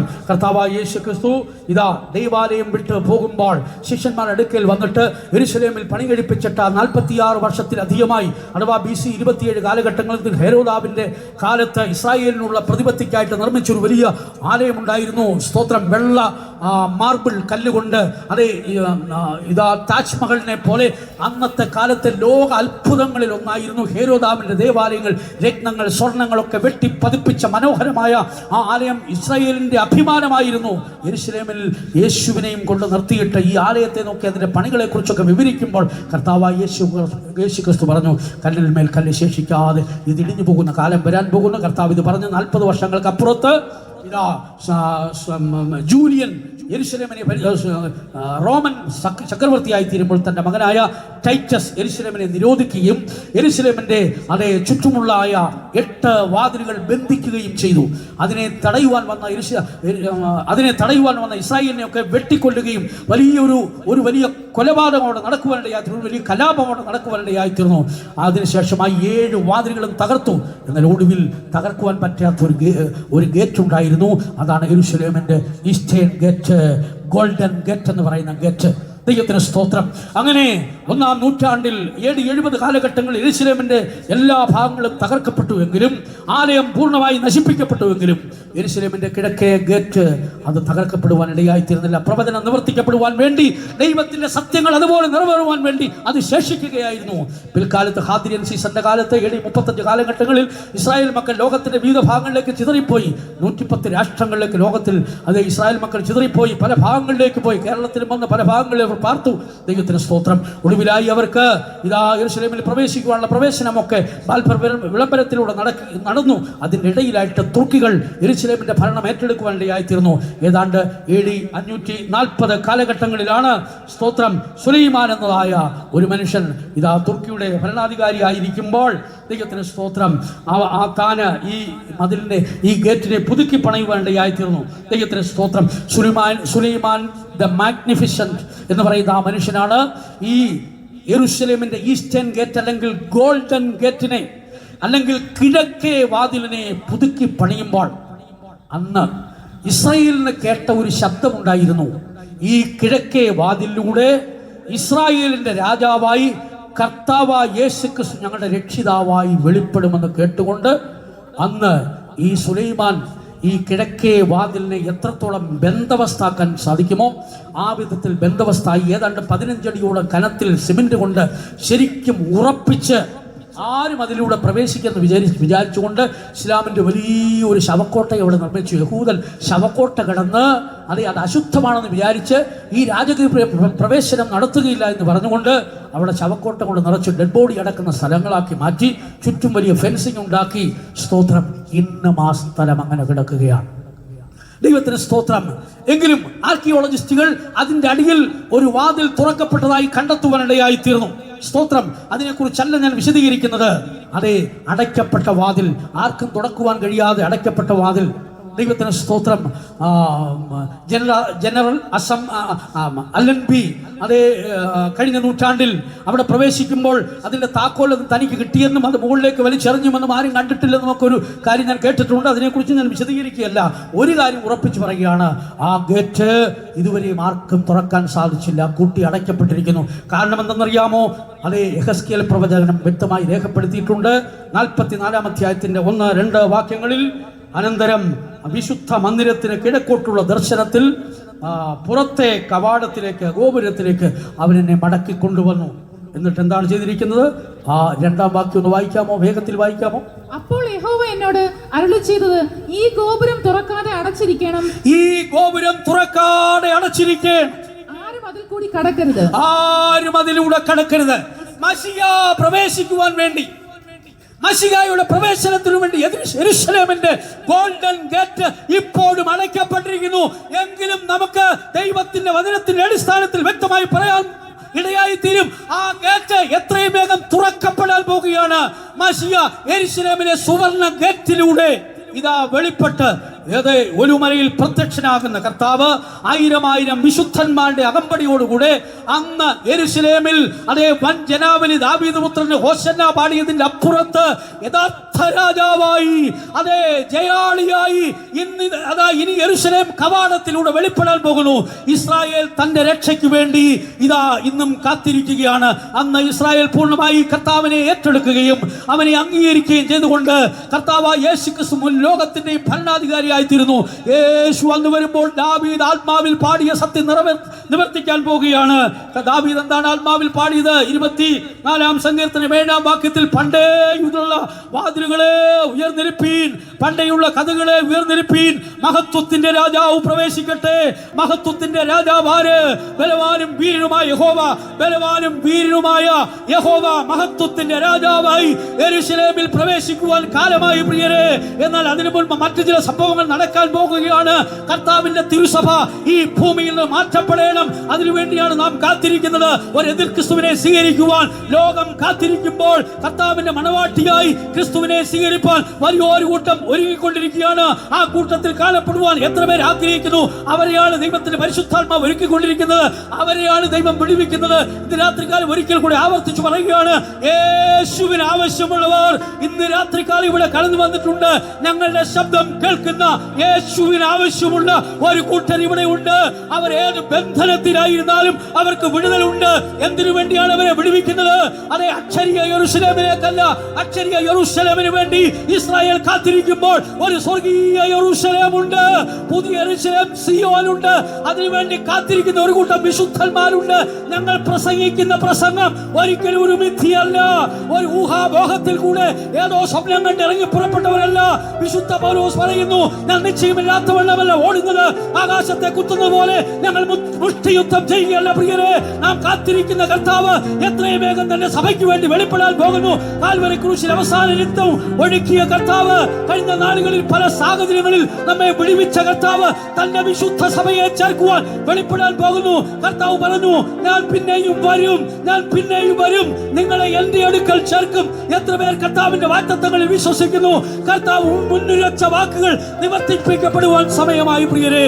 ഇതാ യേശുവിനെ അതേ വഹിച്ചുകൊണ്ട് സ്തോത്രം ഈ കഴുത പോകുന്നു. കെട്ടപ്പെട്ട കഴുതയെ പോലെ ആരാലും അറിയപ്പെടാത്ത സാഹചര്യങ്ങൾ, ഒരിക്കലും വിടുതലില്ല എന്നുള്ള നിലയിൽ അതേ ക്ഷീണിച്ചവശരായി അതേ സ്തോത്രം ഈ കെട്ടപ്പെട്ട കഴുത എങ്ങനെ അത് കെട്ടപ്പെട്ടു? ഏതോ സാഹചര്യത്തിൽ അതേ സ്തോത്രം അതിൻ്റെ ബലഹീനതയായിരിക്കാം, അതിനെ കൊണ്ട് ഒരു പ്രയോജനമില്ലെന്ന് മനുഷ്യർ മനസ്സിലാക്കിയതായിരിക്കാം. പ്രയോജനമില്ലാത്തവരെ പ്രയോജനമുള്ളവരാക്കി മാറ്റുന്ന കർത്താവിൻ്റെ സാന്നിധ്യം ഇവിടെയുണ്ട്. ഏതെങ്കിലും വിധത്തിൽ കെട്ടപ്പെട്ടവർ ഇന്ന് രാത്രികാലം ദൈവത്തിന്റെ സത്യവചനം കേൾക്കുന്നെങ്കിൽ അതേ നിന്നെ വിടുവിക്കുന്ന ഒരു ദൈവത്തിന്റെ അദൃശ്യകരം ഇവിടെയുണ്ട്. ഞാനിത് വിശ്വസിക്കുകയാണ്. ഈ പന്തലിൽ എത്ര പേർ ദൈവത്തിന്റെ സാന്നിധ്യത്തെ രുചിച്ചറിയുന്നുണ്ട്? അവർ മാത്രം കണ്ണുകൾ അടച്ചാട്ടെ, ദൈവത്തിന്റെ സാന്നിധ്യം അനുഭവിക്കുവാനിടയായി തീരട്ടെ. യേശുവിനെ വഹിക്കുവാൻ നീ തിരഞ്ഞെടുക്കപ്പെട്ട ഒരു വ്യക്തിയെന്ന് ഇന്ന് രാത്രികാലം മനസ്സിലാക്കുവാൻ നിന്റെ കണ്ണുകൾ തുറക്കുമെങ്കിൽ, നിന്റെ ഹൃദയം അതിനുവേണ്ടി ഉറപ്പിക്കുമെങ്കിൽ, അതിലൂടെ ഒരു ദൈവപ്രവൃത്തി വെളിപ്പെടാൻ പോകുകയാണ്. നിന്നെ ഇതാ യെരൂശലേമിലേക്ക് കൊണ്ടുപോകാൻ ആഗ്രഹിക്കുന്നു. അക്ഷരീയ യെരൂശലേമല്ല, പുതിയ യെരൂശലേമല്ല, അതേ വിശുദ്ധ നഗരം തന്റെ ഭർത്താവിന് വേണ്ടി അലങ്കരിക്കപ്പെട്ട മണവാട്ടിയെ പോലെ ഒരുങ്ങിക്കൊണ്ടിരിക്കുകയാണ്. ഒരു കൂട്ടരെ ദൈവാത്മാവ് ഒരുക്കിക്കൊണ്ടിരിക്കുന്നു. ഇപ്പോൾ ദൈവാത്മാവിന്റെ ഒരു വലിയ പ്രവൃത്തി നടന്നുകൊണ്ടിരിക്കുകയാണ്. ഞാനത് വിശ്വസിക്കുന്നു. നിങ്ങൾ ആരെങ്കിലും വിശ്വസിച്ചില്ലെങ്കിലും ദൈവം ചില പ്രവൃത്തി ചെയ്യാൻ പോവുകയാണ്. അതിനെ തടയുവാൻ ആർക്കും കഴിയില്ല. ചിലർ വിടുവിക്കപ്പെടാൻ പോകുന്നു. ചിലർ തങ്ങളായിരിക്കുന്ന കെട്ടുകളിൽ നിന്ന് മോചനം പ്രാപിക്കാൻ പോകുന്നു. ദൈവം തന്റെ പദ്ധതിയെ നിവർത്തിക്കുവാൻ തന്റെ ശക്തി ഇവിടെ വെളിപ്പെടുത്തിക്കൊണ്ടിരിക്കുകയാണ്. അതേ എതിരെയുള്ള ഗ്രാമത്തിലേക്ക് ശിഷ്യന്മാരെ അയച്ച അതേ കർത്താവ് ഈ ശുശ്രൂഷയിലൂടെ തന്റെ മഹത്വത്തിന്റെ പ്രവൃത്തി ചെയ്തുകൊണ്ടിരിക്കുകയാണ്. കെട്ടപ്പെട്ടവരായി ആരും ഇന്ന് ഈ സ്ഥലം വിട്ടുപോകണ്ട. ബലഹീനരായി ആരും ഈ സ്ഥലം വിട്ടുപോകണ്ട. വന്നവരെ പോലെ ആരും ഈ സ്ഥലം വിട്ടുപോകണ്ട. നമ്മുടെ കർത്താവ് ജയവീരനാണ്. നമ്മുടെ കർത്താവ് രാജാവാണ്. അവൻ നീതിമാനാണ്. അവൻ ജയശാലിയത്രേ. സ്തോത്രം, സ്തോത്രം, സ്തോത്രം. ദൈവാത്മാവ് വ്യക്തമായി ഓർപ്പിക്കുന്നതിനാൽ പറയുകയാണ്, ചിലർ ഇപ്പോൾ തന്നെ വിടുവിക്കപ്പെട്ട് കഴിഞ്ഞു. സ്തോത്രം, സ്തോത്രം, സ്തോത്രം. അതേ പരിശുദ്ധാത്മാവ് ഉണർത്തിക്കുന്ന ദൈവത്തിന്റെ ശക്തിയുള്ള വചനം ഇതാ ചില ഹൃദയങ്ങളിലേക്ക് ചെന്ന് തറച്ചുകൊണ്ടിരിക്കുകയാണ്. ചിലപ്പോൾ റോട്ടിൽ നിന്ന് ഈ വചനം കേൾക്കുന്നവരുണ്ടായിരിക്കാം. അവരിലേക്കും ഒരു ദൈവശക്തി വ്യാപരിക്കാൻ പോകുകയാണ്. ആരെങ്കിലും നിങ്ങളെ അടിക്കുന്ന നിമിത്തം തടസ്സം ചെയ്താൽ ആ തടസ്സമാകുന്ന ശക്തികൾ പൊട്ടിപ്പോകാൻ പോകുകയാണ്.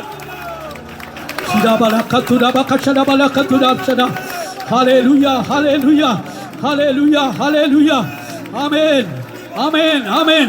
അത്ഭുതങ്ങൾ, ദിനമടയാളങ്ങൾ തിരുനാമത്തിൽ നടന്നിടുക. ആമേൻ. അത്ഭുതങ്ങൾ, ദിനമടയാളങ്ങൾ തിരുനാമത്തിൽ നടന്നിടുക. ആത്മവരങ്ങൾ ചൊരിയണമേ, സഭയെ നീ ഉണർത്തണമേ. ആമേൻ. ആത്മവരങ്ങൾ ചൊരിയണമേ, സഭയെ നീ ഉണർത്തണമേ.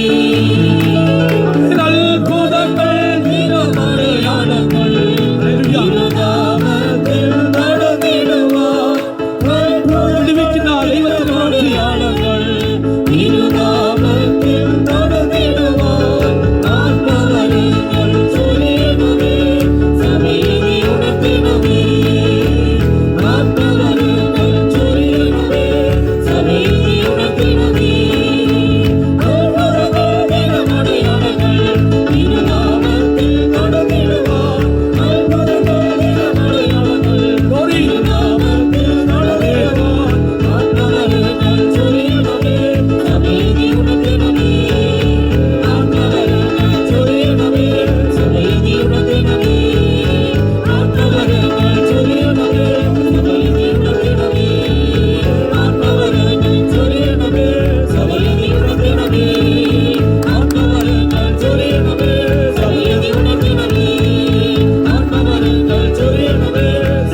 ഉണർത്തണമേ. ആത്മവരങ്ങൾ ചൊരിയണമേ, സഭയെ നീ ഉണർത്തണമേ.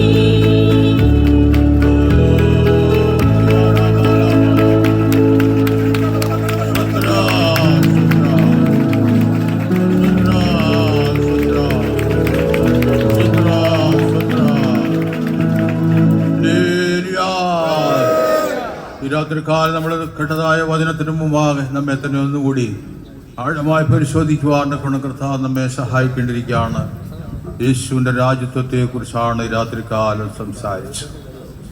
BC 500 സക്രിയ പ്രവാചകൻ മൂലം പ്രവചിച്ചതായ പ്രവചന ഭാഗം AD 31 അക്ഷരപ്രകാരം സംഭവിച്ചതായ സംഭവം ഇനി അടുത്താൾ സംഭവിപ്പാൻ പോകുന്നത് യെരൂശലേമിന്റെ കിഴക്കേ വാതിൽ കൂടി അവൻ പ്രവേശിച്ചിട്ട് അതേ രാജ്യത്തിൽ ഒരു നീതിയുള്ള ഭരണം നടത്തും.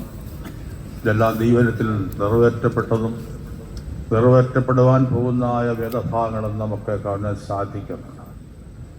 അതേ അവൻ രാജാവായി വെളിപ്പെടാനായിട്ട് പോവുകയാണ്.